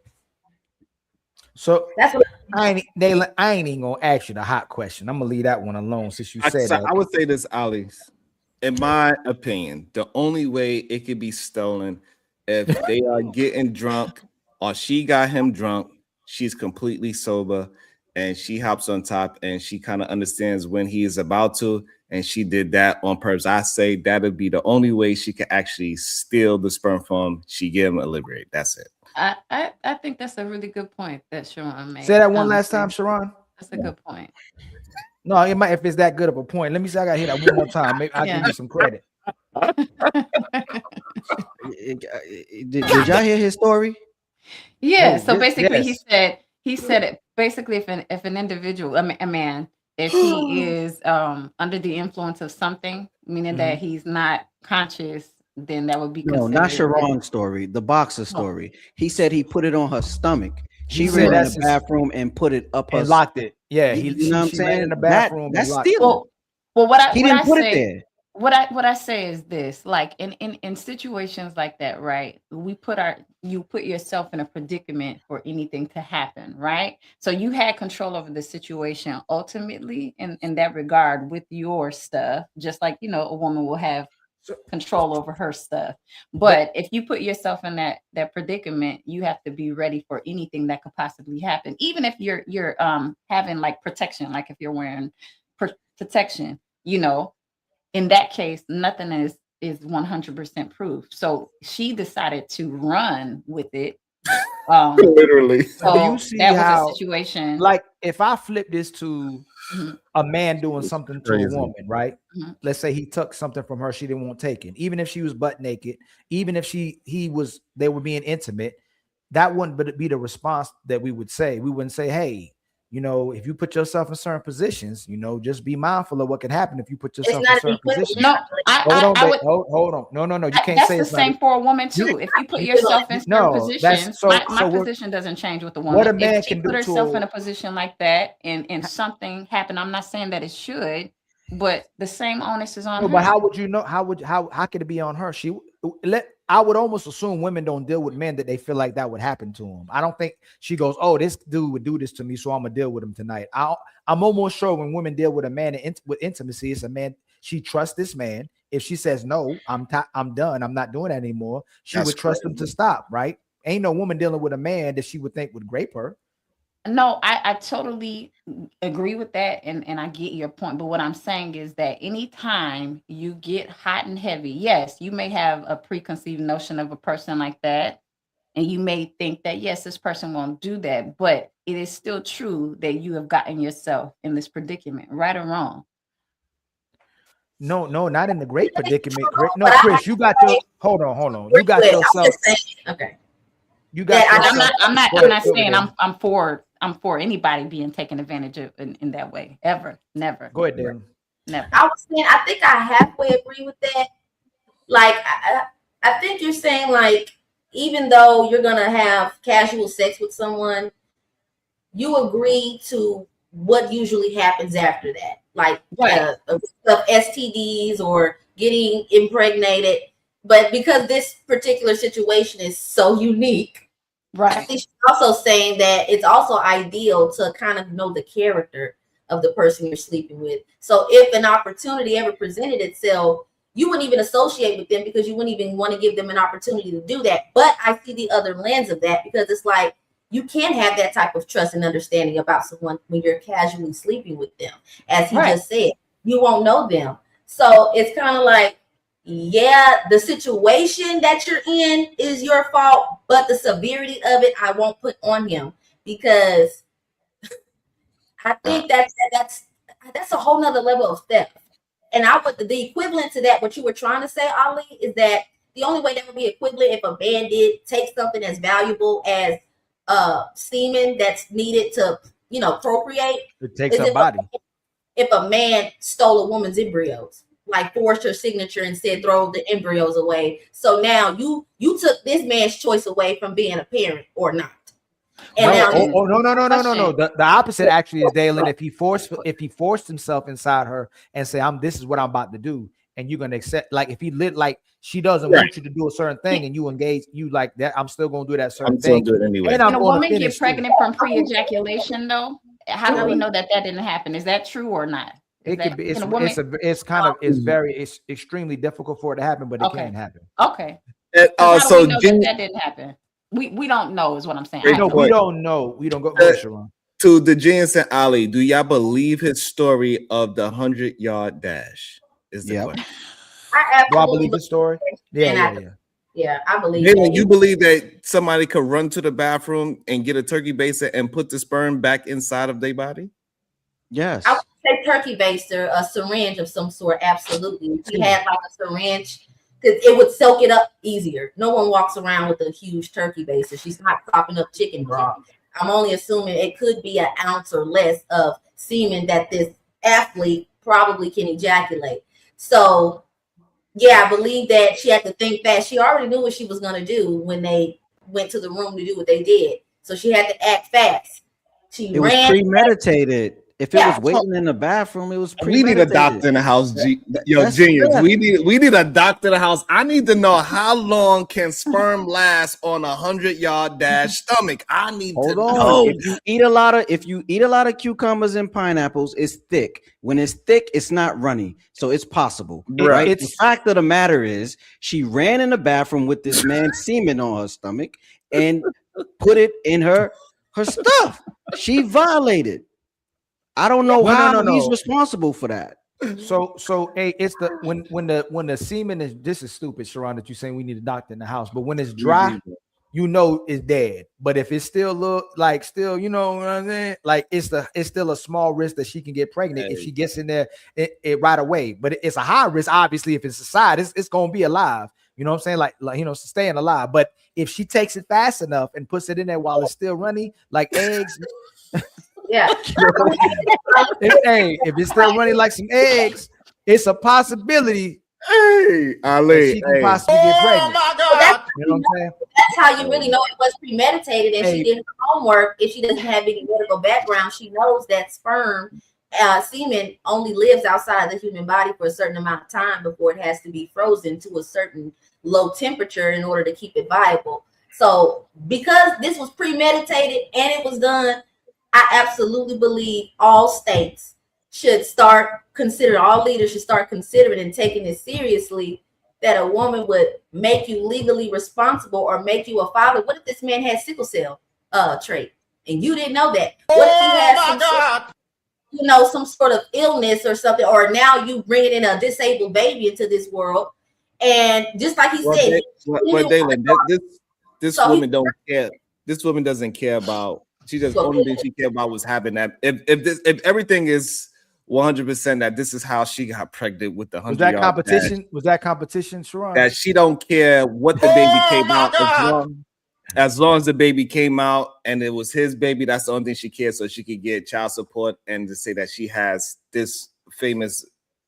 Yeah, baby. So she didn't care what it came out. You saying have a baby by me being a millionaire? If that's what you pretty much that was her thought. Yeah. If everything is 100, what he's saying, I think that's the biggest. Yeah. Hey, listen. Let me tell you why I believe in Sharon. To believe him. The story is quite fantastic, but don't y'all think? Hey, CEO, before you go, and much love to my brother Dat Shack with the $10 super chat. Brother Ali got a new camera angle. Much love to you, my brother, with the $10 super chat. We just got $10, kinfolk. You know what that means, right? We back on our feet again. I ain't gonna hold you. Support the healing people. That's crazy. And then my brother James Moore with the $5 super chat. It's all on him. That swimmer could have jumped the gun. Man, it's crazy, boy. Hold on. Let me get that one too, boy. That's crazy. Hey, thank you for $5. We gonna keep marching.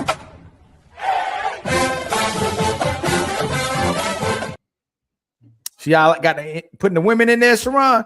And then my brother Dat Shack has become an official member as well too. What up? That's what I'm talking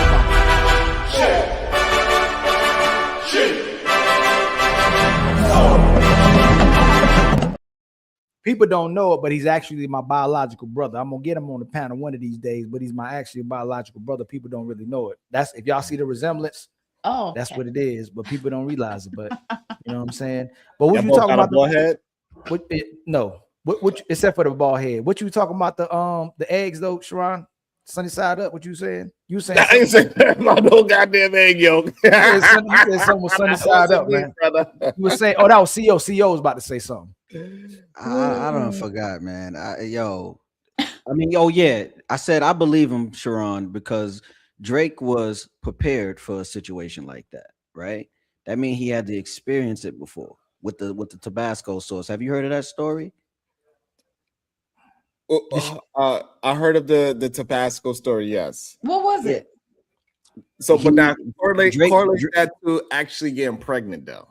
Like, like I think that's the problem that we have. Like, I'm not saying that a woman cannot try to scoop it up off her stomach and then try to do whatever she got to do to get in a syringe, fingers, whatever. But to say now you getting pregnant off of that, this is the first time in the history of pregnancies 100-yard dash to the bathroom, lock the door with a 100-yard dash, the bathroom right there. Okay, I'm being facetious. I'm just saying that's a lot of movement. And it's a little, you know, that it's a little lot yokey. of movement for It's a little runny. Sharon, she probably had the hand to catch it, and then it pulled, and then she and then.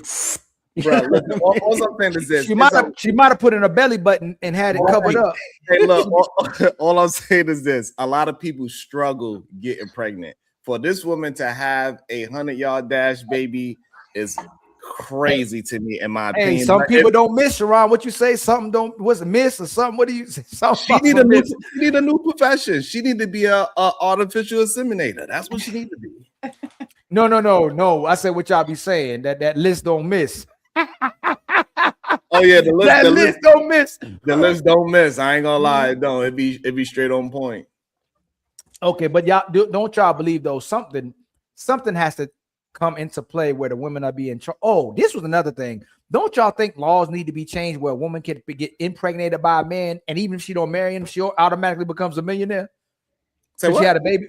Don't you think laws need to be changed to where a lot of these women are having sex with these ballers, with these people with a lot of money, and she ultimately almost becomes a millionaire overnight because she had his baby? Don't you think those laws need to change where just because you have a baby with a woman don't mean that your bills get paid because you had a baby with the person? So for instance, Anthony Edwards, the lady that had a baby by him, instantly a millionaire. He ain't even married a woman.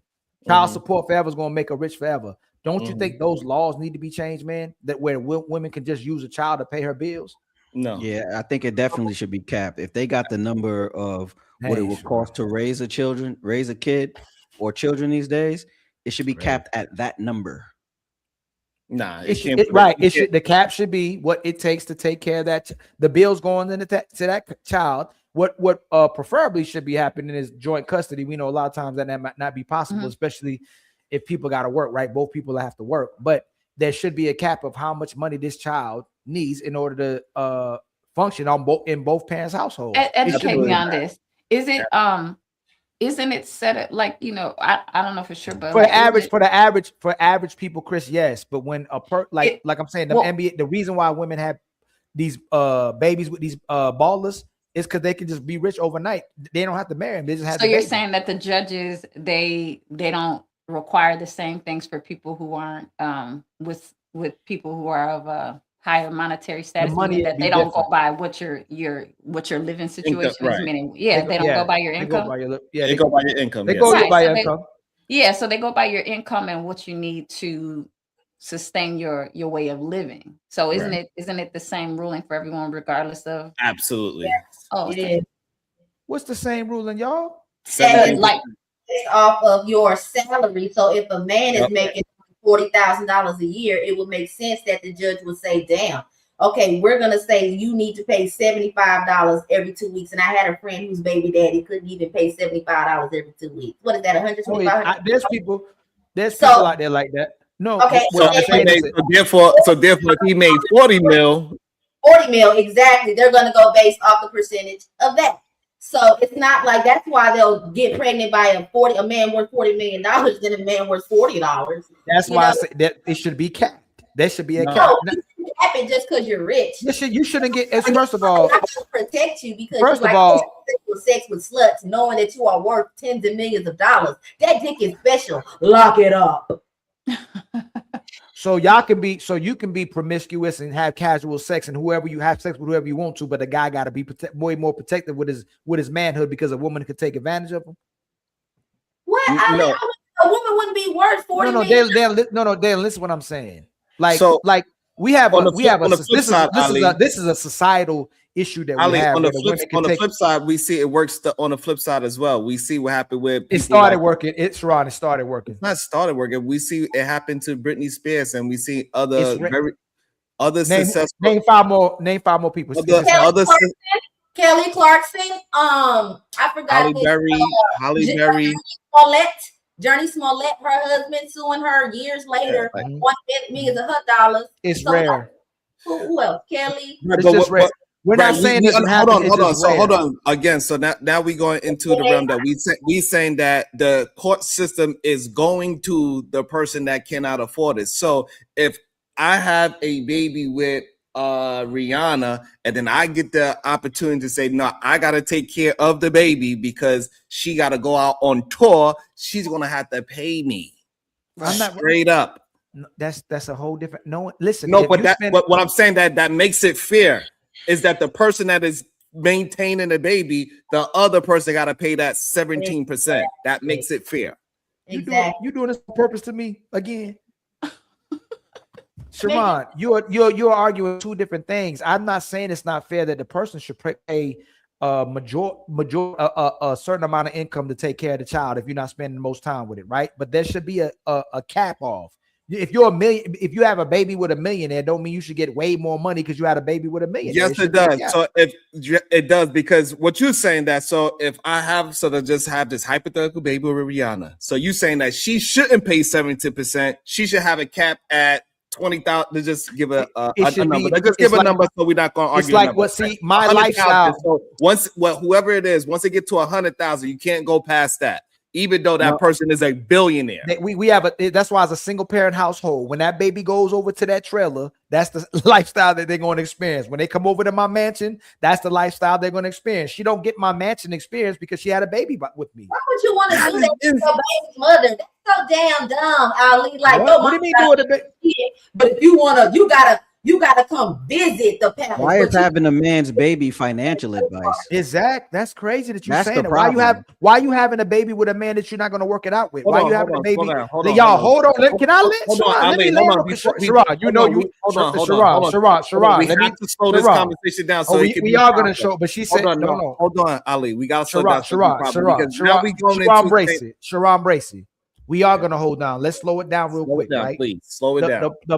I'm saying, just because you make millions of dollars doesn't mean that the person you had a child with gets to experience those millions of dollars. Your child can experience it when they come to your house. They experience their lifestyle when they go to that other person's house. Your child already is getting it. So, Dalen, you're not mistreating the mother or vice versa. I'm not saying what's happening with Halle Berry is right too. When you go over daddy house, you're getting what daddy does. When you go to mama house, you're getting what mama does. If mama wanted to have that lifestyle, she'll live with daddy, and then both of y'all can have that lifestyle. I hear what you're saying, Ali. Hold on, Miss Christian. Let me just say this. And before you say, because the courts don't work in the man's favor, why doesn't that rich man take custody of his own damn children so he don't have to worry about their children saying, Daddy, I didn't take a shower in 2 days because we didn't have any water because mommy's broke, and you got to wait to clean your ass or go to Disneyland or have fun. You shouldn't want your child to experience the luxuries as if it's a privilege. It is your right because that is your father. Dalen, the courts have a bias towards women. The courts do not. Listen, wait. Just let me, because you said, why don't he just take the child? It takes a lot to get the child from the woman. So that's not an easy process. That process, that process could take up to 10 years, right? That woman would have to be on drugs, have visible proof of abuse and neglect of the child. Not want her kids. Not want the kids. Yeah, it takes a lot. Like if we're going to have an intentional conversation, especially when you said, because I want to say that it doesn't always have to get to the extreme. Also, adding to the fact that men, it doesn't mean you don't love your child. Maybe it does, maybe it doesn't.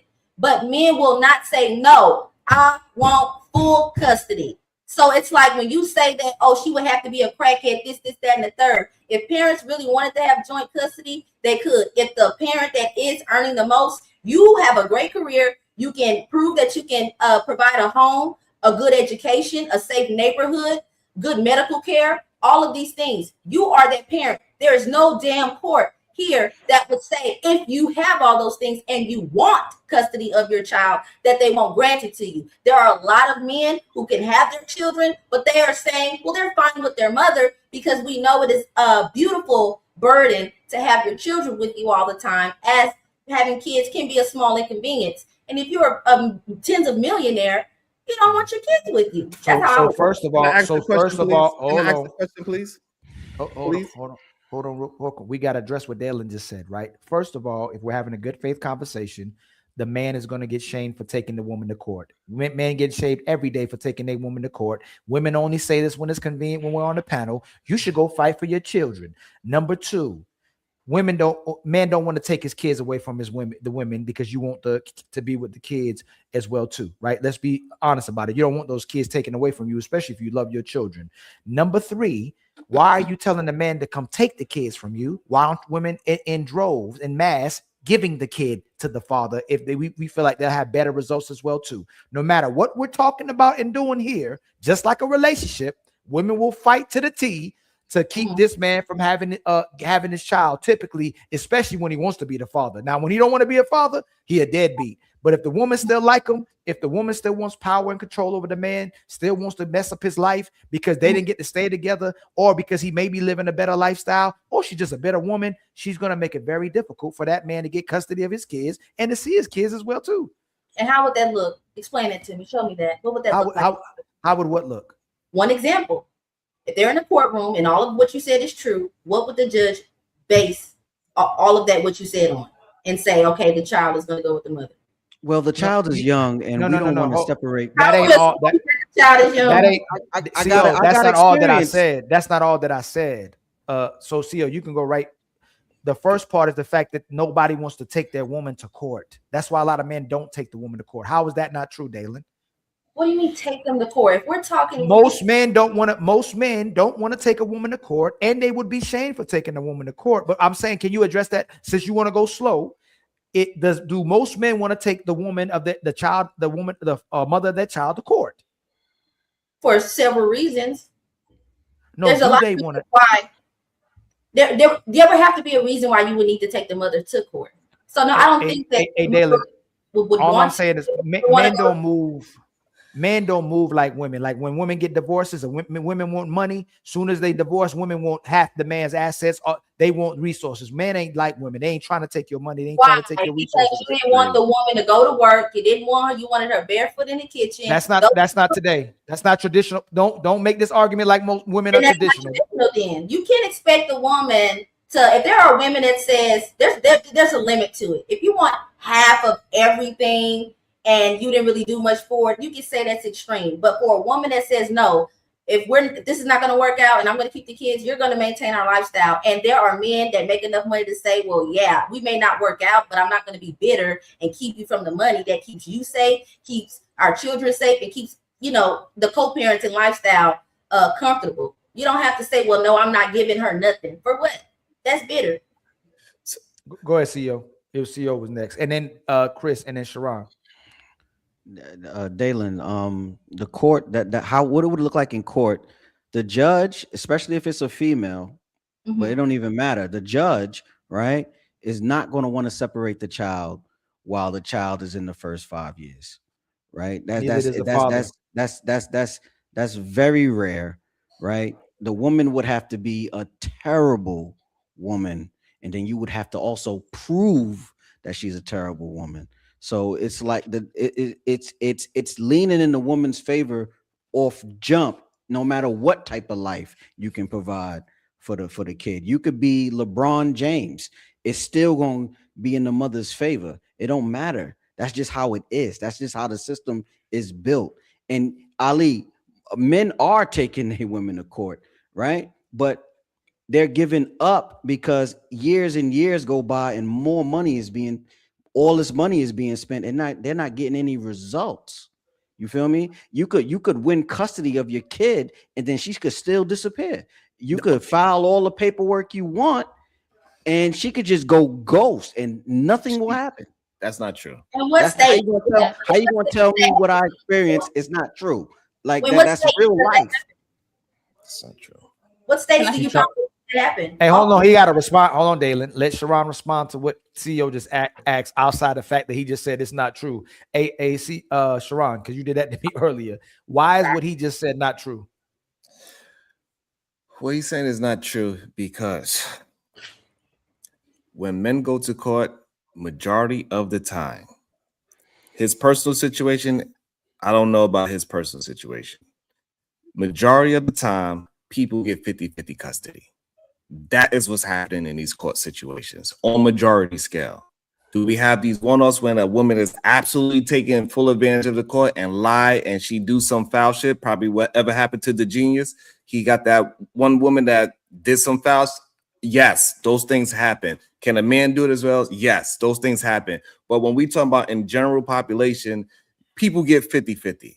Majority of the time, the reason why the woman gets the child is because the man leaves the house. So a judge do not want to take the kid out of the house that is already in. So when we break up and you leave, that child is now in this home. A judge had to be proven, like how the genius said with this whole, all these other different situations that he would have to prove that this mother is unfit for you to take the child out the house, because now the kid, supposedly her argument is that now the kid has a routine to go by. The kid lives there, could possibly go to school, depends on when y'all break up. So it got a lot of factors in this conversation. So you said most men that fight, it ends up in 50-50? But Yes. here's the thing, Ali. No, that's not true. Here's the thing. Here's the You thing. respond right away. I just want to debunk that real quick. It's 40 to 50% of those cases that go to court end up in 50-50 custody, Sharon. Not most of the cases. Is that from divorces or is that child support? Hold on, Dalen. That matters. She asked me, what does that look like? Right? And I explained to her what it looks like. So for you to say that's not true, right? That's what I have an issue with. I know in not general, you, Dalen, not you, Sharon. Not you.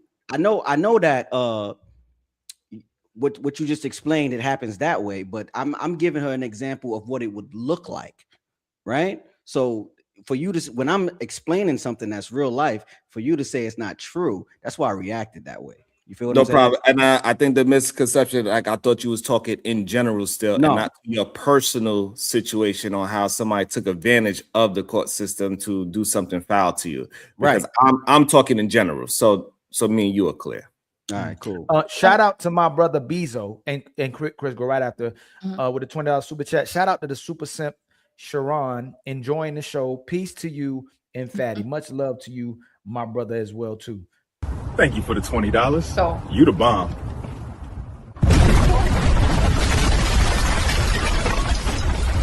Yo, what the?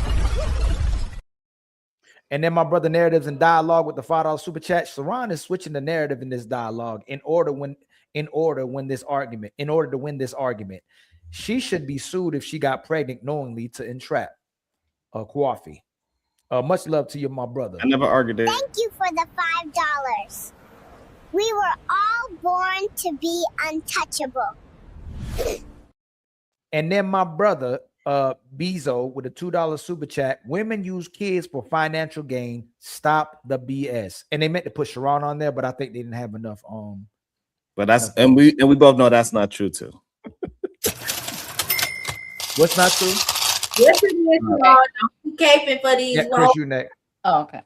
And then Big 03 with the $5 super chat. A majority of the cases don't go to court when they agree to 50-50. They have to agree first. Much love, my brother Brother Big. Hey, thank you for $5. We gonna keep marching.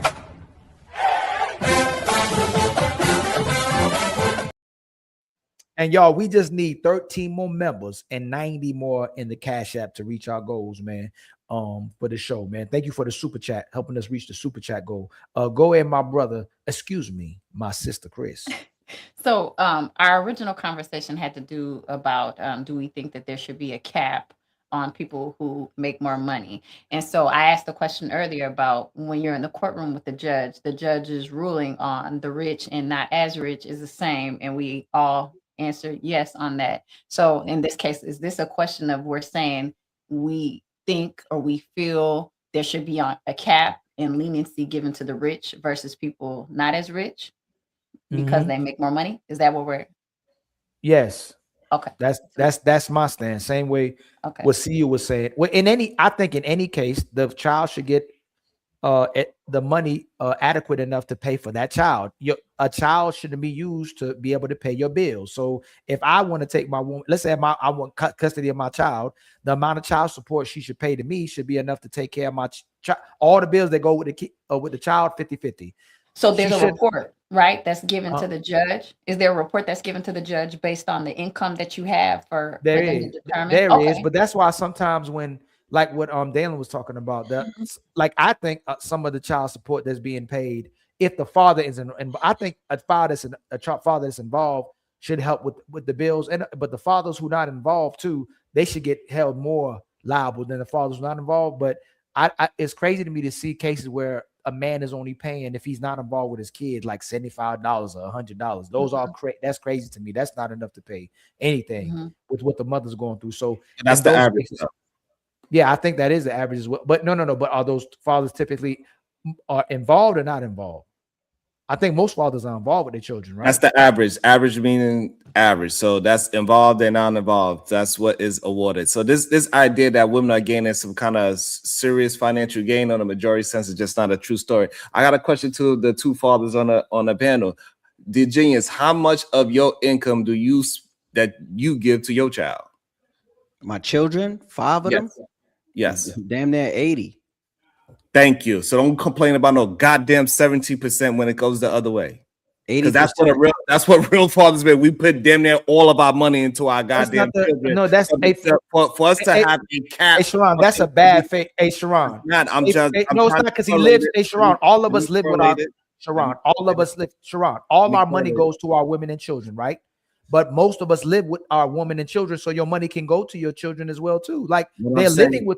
No, Sharon, can we slow down just a little bit? You like to slow down, right? You stopped me in my. It's going to be very difficult for the father to do the same things if he's not with the mother of his child. They're both provided for two different places now. They're not with each other. So doesn't it change? It changed the whole scenario. The father got to provide for himself, and he got to provide for her place as well too. No, you having two different conversations. We talking about somebody that is a 100 millionaire. He don't have no problem with taking care of 10 families. We ain't talking about regular Joe Schmo. The only reason why I asked the Genius how much of his income that he used towards his children, because majority of fathers, they use all of their income for their goddamn children. So to say that we need to put a cap on a goddamn millionaire it doesn't make any sense. He need to pay his 17% the same way how everybody else that get caught up in whatever this court system is, he got paid his 17%. If they are paying 20 and 25%, something of that nature, and then I would have to understand, like, you know what? Okay, that is being unfair. I agree. Making a poor man pay the most he can pay, but the richest man wants to pay the lowest he can pay. So, Sharon, we got to do a little bit more studying on this because y'all just say not y'all, Sharon, you just saying, just like you said, the most men pay. Most men that fight for their kids get joint custody. That wasn't true. This says not all men pay 17% either. That people are misconstruing that with certain locations like Texas, where that may happen as well too, where that happens, but it's not all in all locations.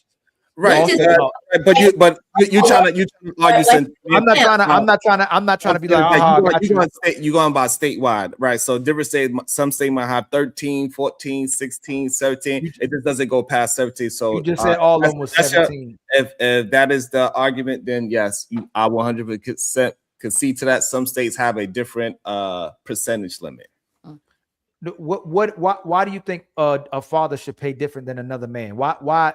If you don't believe, if you were fine, see, that's another thing. If you was fine with the 17%, why aren't you fine with the fathers just coming up with a certain number where a child should be taken care of and paid for? Why are you not fine with that? I don't understand the question. So you were saying that all these men, first you said they all capped that they did the 17%. Now you're saying they don't do the 17% because what we saw, right?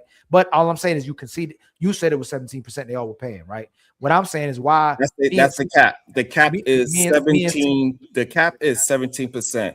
So what usually happens when you go to court first, and then they ask you to mediate first. That's what happens first. If you can mediate a deal between you and the mother, then whatever that is, y'all could go ahead and go y'all separate ways, and y'all agree to whatever that thing is. Which a lot of people they do well as that as well. Also, majority of people are not actually in child support court. Majority of people are not taking a spouses, girlfriends, or what, baby mothers and baby daddies to court in the first place. So it's a very small percentage of people actually going to court. And then the ones that actually do go to court and they win, and we talking about these deadbeat fathers and the ones that are involved, the average is around like $300 a month. It's not some financial gain where they are putting this on a situation where, oh, now I could. It's not that. So to have it as something like Anthony Edwards, when young lady, whatever that young lady is, she became a millionaire because she had a baby by a basketball player, is just not a good argument because it rarely happens. I agree. Who said that? Oh, yeah, I be cooking up. I said that before. I gotta be a little messy before I run up out of here. Oh, that's what it is. That's where you had to drop the bomb, Dalen. So this is the topic I wanted to address, like as the main thing, right? Are y'all familiar what happened with the brother Jaden Ivey? Oh yeah, he got kicked. I heard about it. I didn't Let me dive in. Let me share that real quick. My share gonna be kind of funny because I don't know why IG doing me like this, but team. What did I do to the players? I did nothing but practice with them, play with them, pass the ball to them, good teammate to them. Said good job, good shot. I said, good job, good pass. Way to play, bro. Right? I said these things to my teammates. Was never detrimental to them. So why is it that the NBA and the Chicago Bulls say that I'm detrimental to the team? How? Because I believe in the truth. Because I know Jesus is the way, the truth, and the life.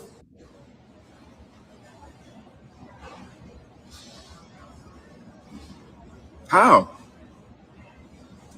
How is my conduct detrimental to the team? Because of what I believe. Because of what the truth is. Team. So I believe in freedom of speech, 100%.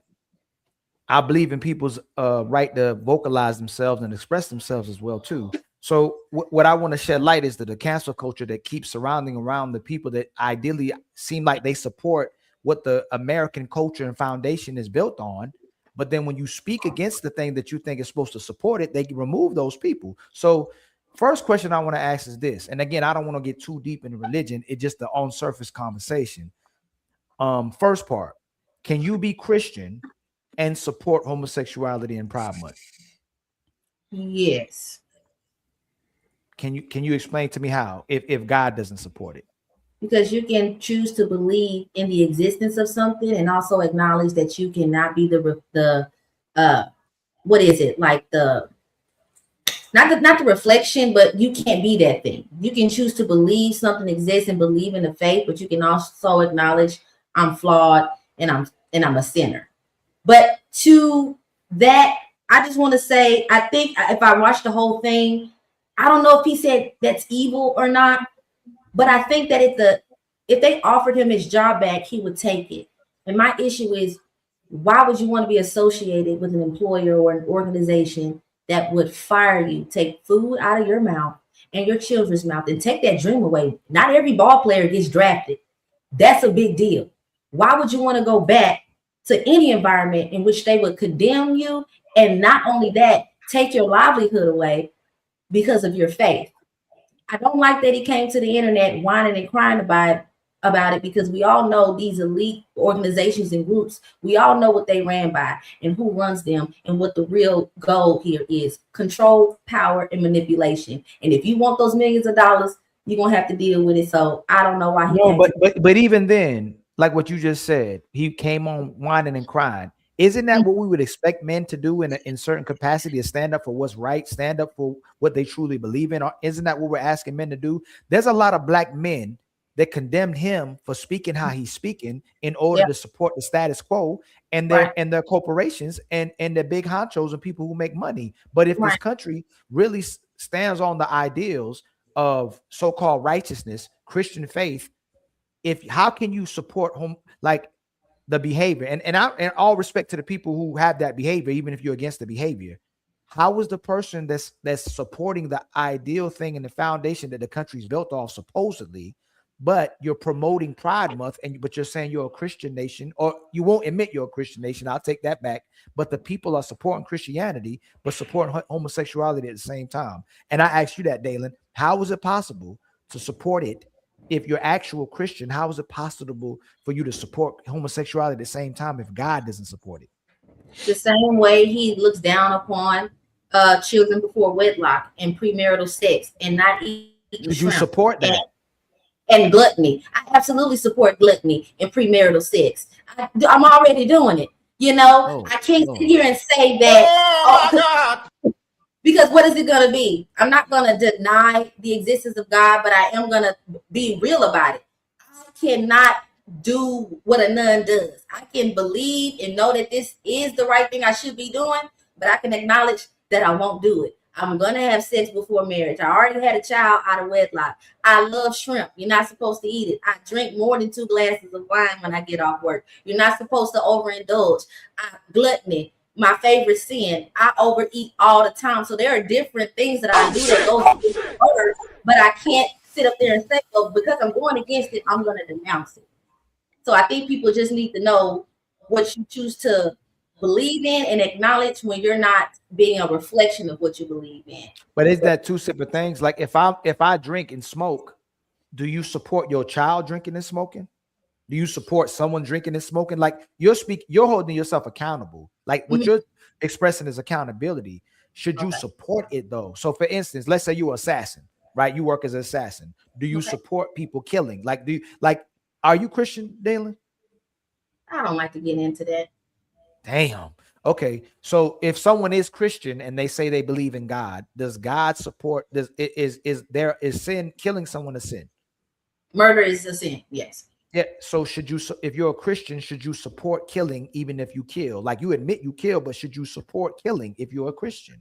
You should not support murder, but I absolutely will defend having to go to the furthest length to defend yourself. So I can't say thou shalt not never kill. Because if somebody come up in my house with my family, there's an eagle to your forehead. And that's on God, Jesus, and all 12 of the disciples. So it's levels to it. You have to analyze things because you can't look at everything under one scope. You have to look at it, go into depth about things. Okay. So how about Sharon? I'm gonna go to Sharon. Let me see what Sharon says. Sharon, okay, y'all, I got to go. Nice meeting you, Dalen. Hey, tell them happy birthday. Oh, thank you, guys. It was so lovely. Why you smiling, Sharon? It was so lovely talking to you guys. Y'all are so well spoken. It was some shade butter. I love my Black people. I hope y'all have a good remainder of the show. Bye, guys. Thank you. Good night. Hey, I just got it. You're a fool, by the way. Sharon, I'm asking you next, Sharon. If you're a Christian, should you support homosexuality? Should is a very strong word. Oh my God.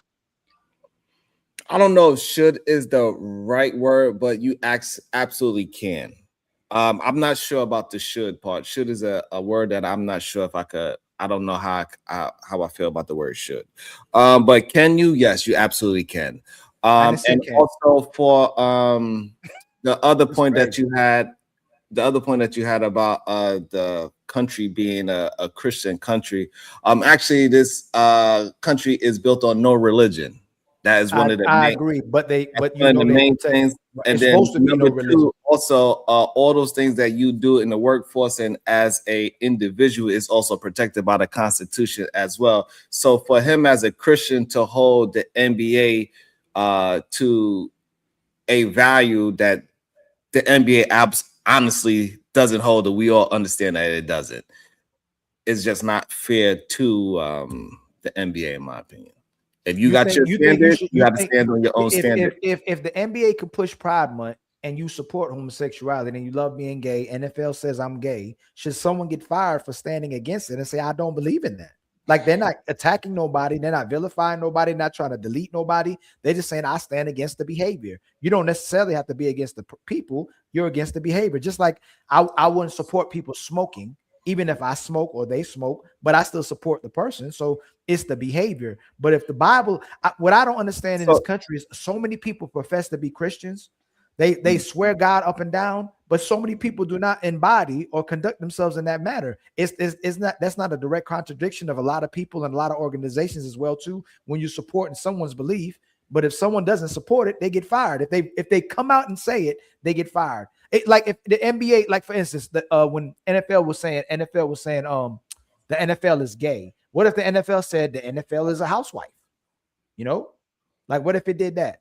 Or do you get what I'm saying? It's pushing LGBT, or the NFL is polygamous. Like I don't understand how they'll support certain lifestyles, but then you won't push a different lifestyle. So if you're going to support LGBT behaviors and say someone can love men, someone can love women, someone can love all of them, someone can be all of them, why don't you push other types of behaviors as well too? Why do you just push the selected behaviors that you're choosing? Like Sharon, don't you believe that if they support that, shouldn't they support polygamy? Press the button. Which button I'm pressing? Oh my God. No, the airplane. Like how you told us earlier. You said whenever you start getting a little I can't long, find it. I can't find it. So the NBA and NFL, if you know anybody that ever played in those organizations, if you are married, they actually have a very heavy religious factor to that. They have like wife school for the players. So the wives, they got to go through wife school. They hang out with other NBA or NFL wives, and they got to go to religious schools and everything. As a wife, a part of that organization. So I think somebody like him, I'm not sure. Is that young brother married? I don't know if he was married in a relationship, but because he got removed, his woman left him.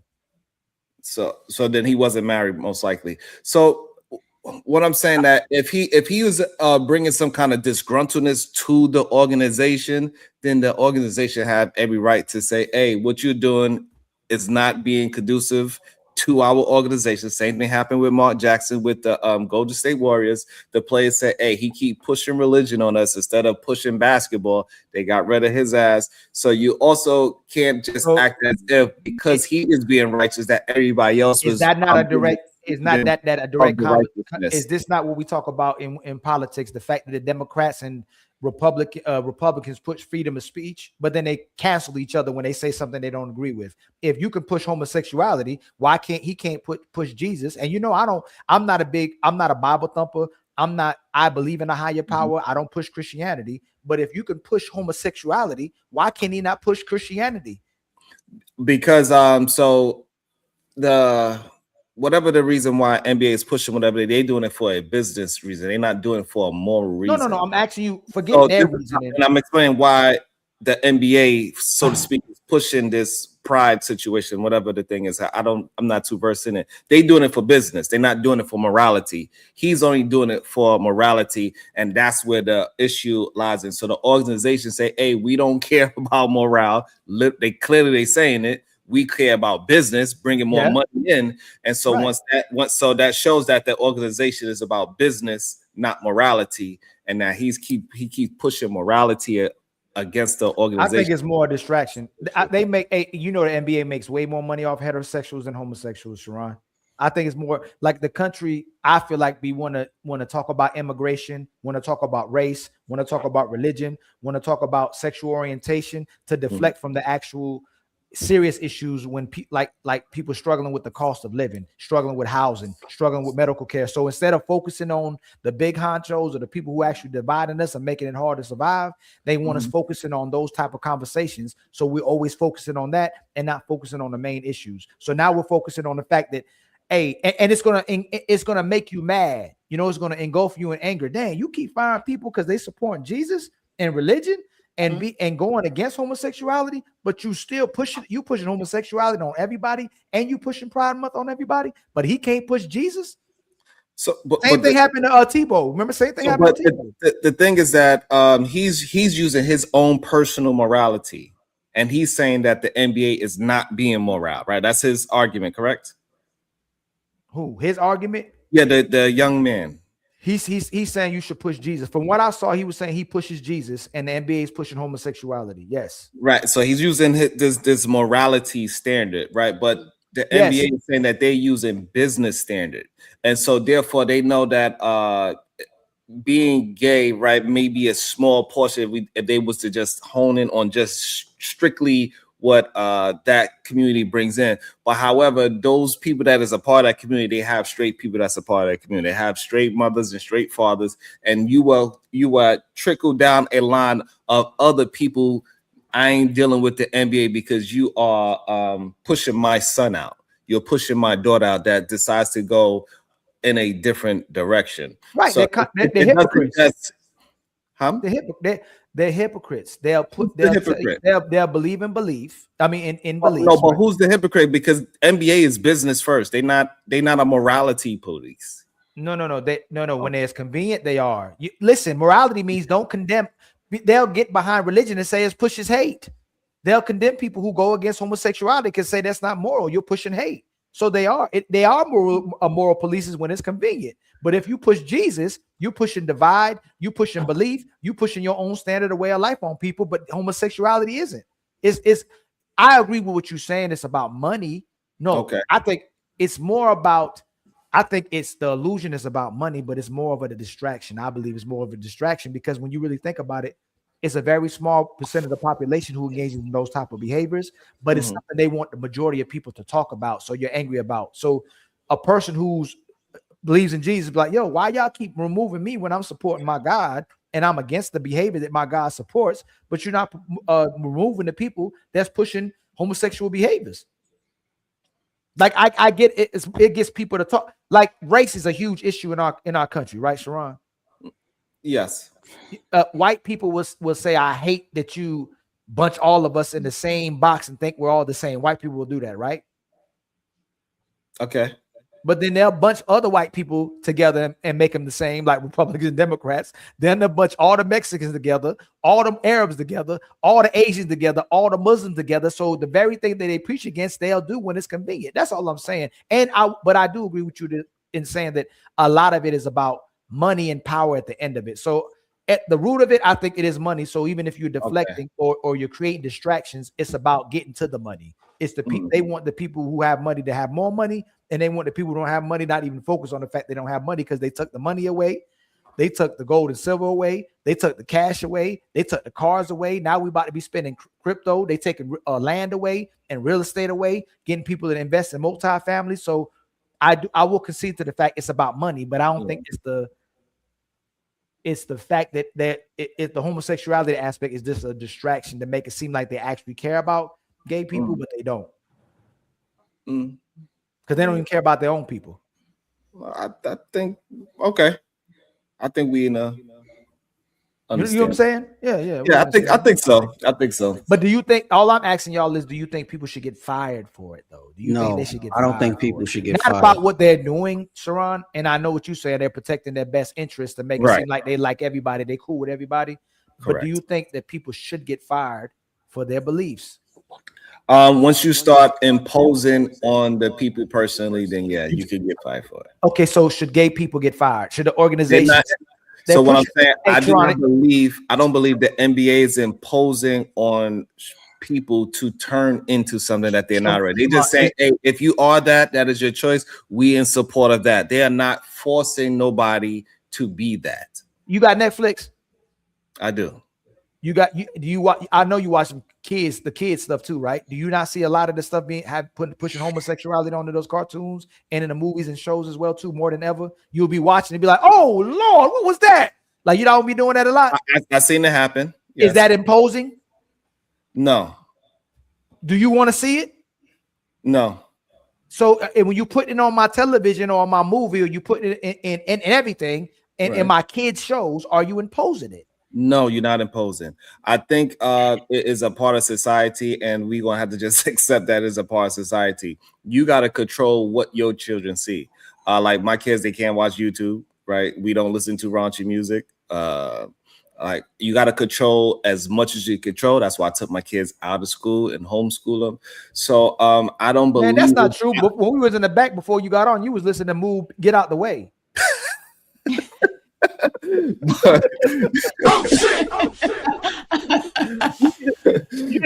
you know what I'm saying? So I don't think it's imposing just because people are putting them into movies or cartoons or any of those things. There's plenty of kissing in movies that shouldn't even be in PG-13s. They show, people kissing when it's like, I thought it was a family movie. I don't think they're imposing. You just gotta be very careful about understanding what you let your children see.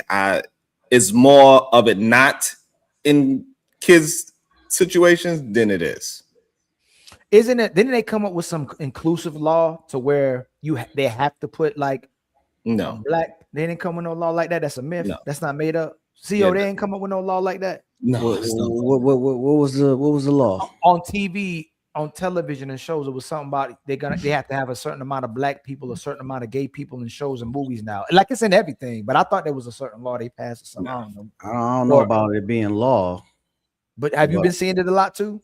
Like, yeah, I it is a lot of it in kid shows. It's geared towards children from the age of 3 to like 7. That's weird. I don't think Why do they need to see that? I don't think any type of sexuality should be promoted to children. Matter of fact, Sharon, what do you think about like the trans reading? Like they'll get trans to go to school and read books to kids. What you think about that? I think if it's happening in your school, you need to go talk to your school district. No, is that imposing? Is that imposing? Is it imposing? I don't think it's imposing. No. Oh shit! I don't think it's imposing. No. What would you call it? That is a person reading a book. Yo, ain't it? No. Why does if it was a person reading a book, it'd just be called reading time. It wouldn't be called drag reading time. Yeah, drag reading time. It's literally called drag reading time. You know what I'm saying? So with the logic, so you're saying Black History Month is imposing Black history? Yeah. No, that's the subject. No. So no, right. It is important. No, this is what he's trying to say, CO. It's the fact that you're trying to implement it, but we use impose, right? We can use impose, the word impose. You trying to put it within the culture to start shedding light on Black history. Yes, no one's disagreeing with that.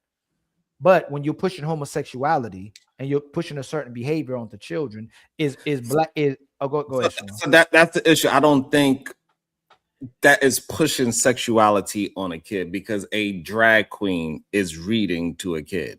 Why is a drag queen reading to a kid? Yeah, if they're just reading a story time, they reading Dr. Seuss. If a black person is reading Dr. Seuss, to me, that's not imposing sexuality on children. Hold on, wait, I got it. What if the drag queen is reading gay BCs? That's a real book. If that is happening, I think that is something that would be. That's important. What's happening. Okay? I never see it in no school on my side of town. I don't know where that's happening, and if that is happening, I believe parents need to do what they got to do. If they started bringing monkeys to school, I'm just saying that. Let's say there's monkeys. We had talking monkeys, right? Monkeys started talking, and it was monkey reading time. Do you think there really is the emphasis that they're trying to put on reading, or you think they're putting emphasis on seeing the monkey as valuable by bringing them to do something look kind of innocent as reading, so it'll make it more innocent feeling that homosexuality? Well, the monkeys. Don't you think it's the way to tamper with the children to make them feel like it's more of an innocent thing when you have people coming to do something like that versus what it typically is looked at, what drag is doing, or how homosexuality could be viewed? Because you're bringing monkeys around kids, which you would probably want the kids to have the illusion that the monkeys are safe, right? And it's okay to monkey around. I'm confused with the monkey around part. Do you think if they start having talking monkeys come to the school, is it more about shedding light on reading, or is it more about making the monkeys make the kids feel safe around the monkeys? Right. If we have talking monkeys, man, that one is blowing my mind. That was crazy, but that was crazy, bro. But I would think it would be more about the ability that monkeys are able to talk and show kids about these animals that they interact. Schools bring animals to interact with kids all the time. So again, no, like if you bring I don't know about the sexuality part. I get the alarming part, but if they are actually doing this something called the gay BCs, I think that is something completely different because that is not a part of our literature, right? It's A, B, C, D, E, F, G. It ain't gay B, C, D, E, F, G. So that would be an issue for me. Sharon, I don't know if you noticed, but if it's just a drag person reading Dr. Seuss, that's not necessarily a problem for me. As long as you doing what is in guidelines of what's supposed to be happening in school, I don't give a damn what your orientation is for real, for real. But also at the same time, I took my children out of school because I want to control what and when and how my kids learn. Oh, why'd you take them out of school? What was it that it was learning you didn't like? They was trying to erase Black history in schools, and this is why I took my kids out of school. Oh, so you can notice that they're trying to take Sharon taking it away. Yes, so they was Sharon, erasing something literally in the curriculum. When you go to these school meetings, you could know what the curriculum is. You could actually advise them on what you want your children to learn in your school district. Right. So when we went to that meeting, we see what they was taking out.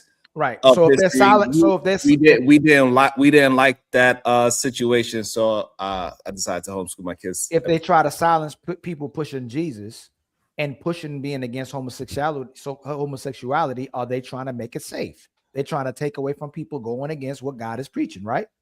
Wrong. How? Because religion is not in schools. No. What was dangerous about Black history? They was teaching a false history. No. They was trying to rewrite. They was attempting to rewrite. They was attempting to rewrite the history of what we had did for this country. And I want my children to. I'm not disagreeing, but you said they were erasing Black history, correct? Correct. Right. So what's dangerous about Black history? The danger is them not telling the truth about the history. Are you sure they didn't just move Black history into American history? They did a bunch of little subtle things within the text, like call them indentured slaves and like indentured servants, and they did a whole bunch of a little things, but it was enough for me. Like, y'all playing with dangerous territory. I need my kids to actually learn the history so they can grow up to critically think for themselves. You don't consider a drag and reading time a subtle thing? No. Ask him that. Do you want your kids taught homosexuality and taught about drag queen, drags? I do not want my children to learn about sexuality before they time. No. Sexuality. No, I didn't ask you about sexuality. I asked you about homosexuality. Do you want your kids to learn? Just gay people. So gay people don't bother me at all. If I live in New York City, so if my kid is my kids walk down the street and two men or two women are holding hands, it's not something for us to bat an eyelash at. So you don't think? So let me ask you this: if your kids saw, not your kids, I don't want to use your kids. If two kids went to school, I'm saying we general. If two kids went to school every day seeing a man and woman kiss, that they see in a form of sexuality, right? I guess yes, yeah, you can say that. Those kids would connect that men and women kiss each other, right? Mm-hmm. If those kids went to school, the young kids, impressionable, still learning about what's safe, what's right, what you should do. Start a school said, hey, now we're going to have men and men kiss each other, women and women kiss each other. Would those kids be impressionable to start engaging in those behaviors as they get older and see it as normal? If you do it that way, yes. Yeah. So it don't. No. Listen what you said. No. Listen what you said. Hold on. You said sexuality shouldn't be taught to the kids, right? Correct. So then you should be against drag reading too. But you were saying you're fine with it. Right. But so now when we go into an actual school situation, the drag is not kissing another man, or they're not doing any PDA in front of the children. If they start doing things of that nature, and now this comes from reading Dr. Seuss to a sexuality situation, that is a complete violation. No. It's still about the sexuality though. Even the drags. What are drag queens typically about? What do they do? They dress. There is a man dressed in a woman's clothes. How does he have to dress though for him to perceive as a woman? Does he dress like conservative, or do he dress sexual? It depends. So what I'm saying is that, like, if they are at a school dressing sexy, then that's not appropriate. If they have some like short skirt, fishnet, they dress like they going to a goddamn strip club, that's inappropriate. I'm asking you how are drags typically dressing conservative? A man with a goddamn dress on, as long as he has a dress on, that's still drag to me. So he can have a conservative dress on, yes. So what something like what Drewski did, right? He dressed as a conservative woman. He was literally in drag, and he was not revealing. Do you believe in do you believe by nature like women have they have a natural sexuality about themselves, like just natural? Ali, I gotta break Not out, through bro. children. Well, No. hey, we about to do final thoughts, man. So you ain't got to break Okay. like that. Okay. I'm trying to get not through children. No. who you don't think. No, you don't. Okay, I'm not even gonna go there right now because it's gonna be a whole nother conversation. Much You want love me to to answer the people. question? Go ahead, Yes, Chris. please. I would like to hear your thoughts on that. Okay. So I do not believe that true followers of Christ who are submitted to the will of God and the Lord celebrate sin. I do believe that they can love the person that's choosing to identify with a certain identity, but they do not celebrate sin. Yeah, that was gonna be my thing. I'll let people do what they want. It's not me to judge, but I wouldn't celebrate it. My question was going to be, what do you mean support? So I wouldn't celebrate it, but people going to do what they got to do because they got to answer to somebody else. Mm-hmm. Right. Yep. So I'll take that as do y'all have any final words?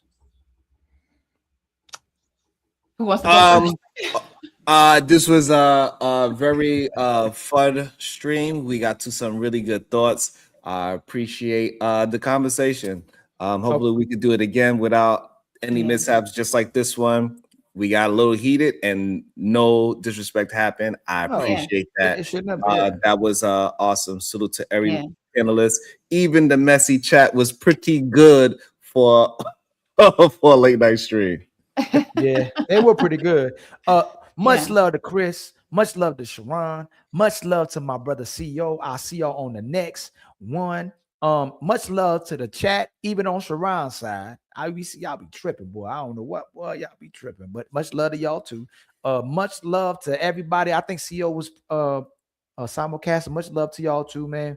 We'll see you on the next one. Make sure y'all support your brother as well too. Make sure y'all hype the videos after these are done. And I appreciate everybody supporting. Let me read these real quick too. I gotta read. Let me see which one I didn't read. I know I didn't read one of them. Let me see. Nope, I read that one. Bezo with a $3 super chat. Do most of women pay child support? It needs a cap. I don't think. Most of the time the custody is going to go to the women, as it should. Ain't nobody against it. It's the way that the kids can be weaponized sometimes is the problem. And then my sister HQ with a $2 super chat. Be real, girl. Again, much love to the contributions. Much love to the support. We'll see y'all on the next one. Hold on real quick, y'all. I want to make sure I ain't missing nothing. And we out of here, man. I'm gonna rock out that Mary song real quick too. You know.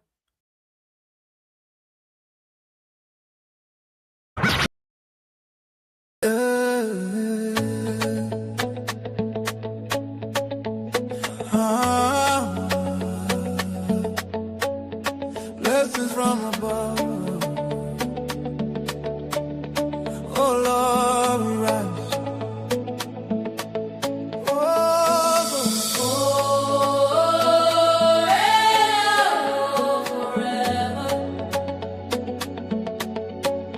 Tonight we shine like the sun. Yeah. We are married. We are married, we are connected forever under God. There's no stopping all our love.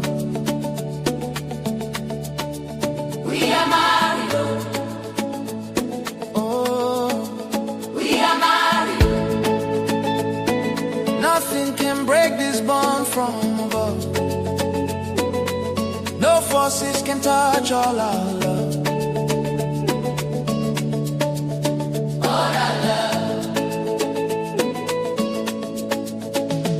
From the moment that I found you, I knew the angels were around you. You heal my heart with just your smile. You make a strong man weak for a while. Now we walk together in the fire. But love lifts us higher.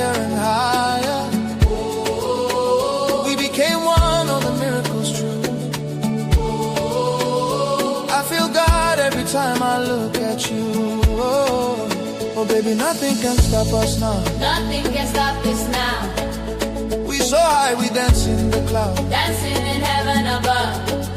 Every step is blessed by God. Union of faith and love. We are married. We are married. We are married.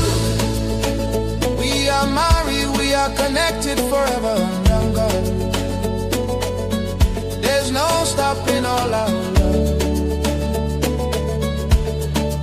We are married. We are married. Two hearts together forever as one. Nothing can stop us, not anyone. Not anyone. Now we so high, we dance in the sky. Our wings of love, they help us fly. We own the stars in the night, but we share every shine of our light. Our love will heal the world again, make the broken hearts rise again. They will remember what love once was when they see what God made of us. Oh, this love is holy. Holy, holy love. Hold my heart and don't let go. Never letting go.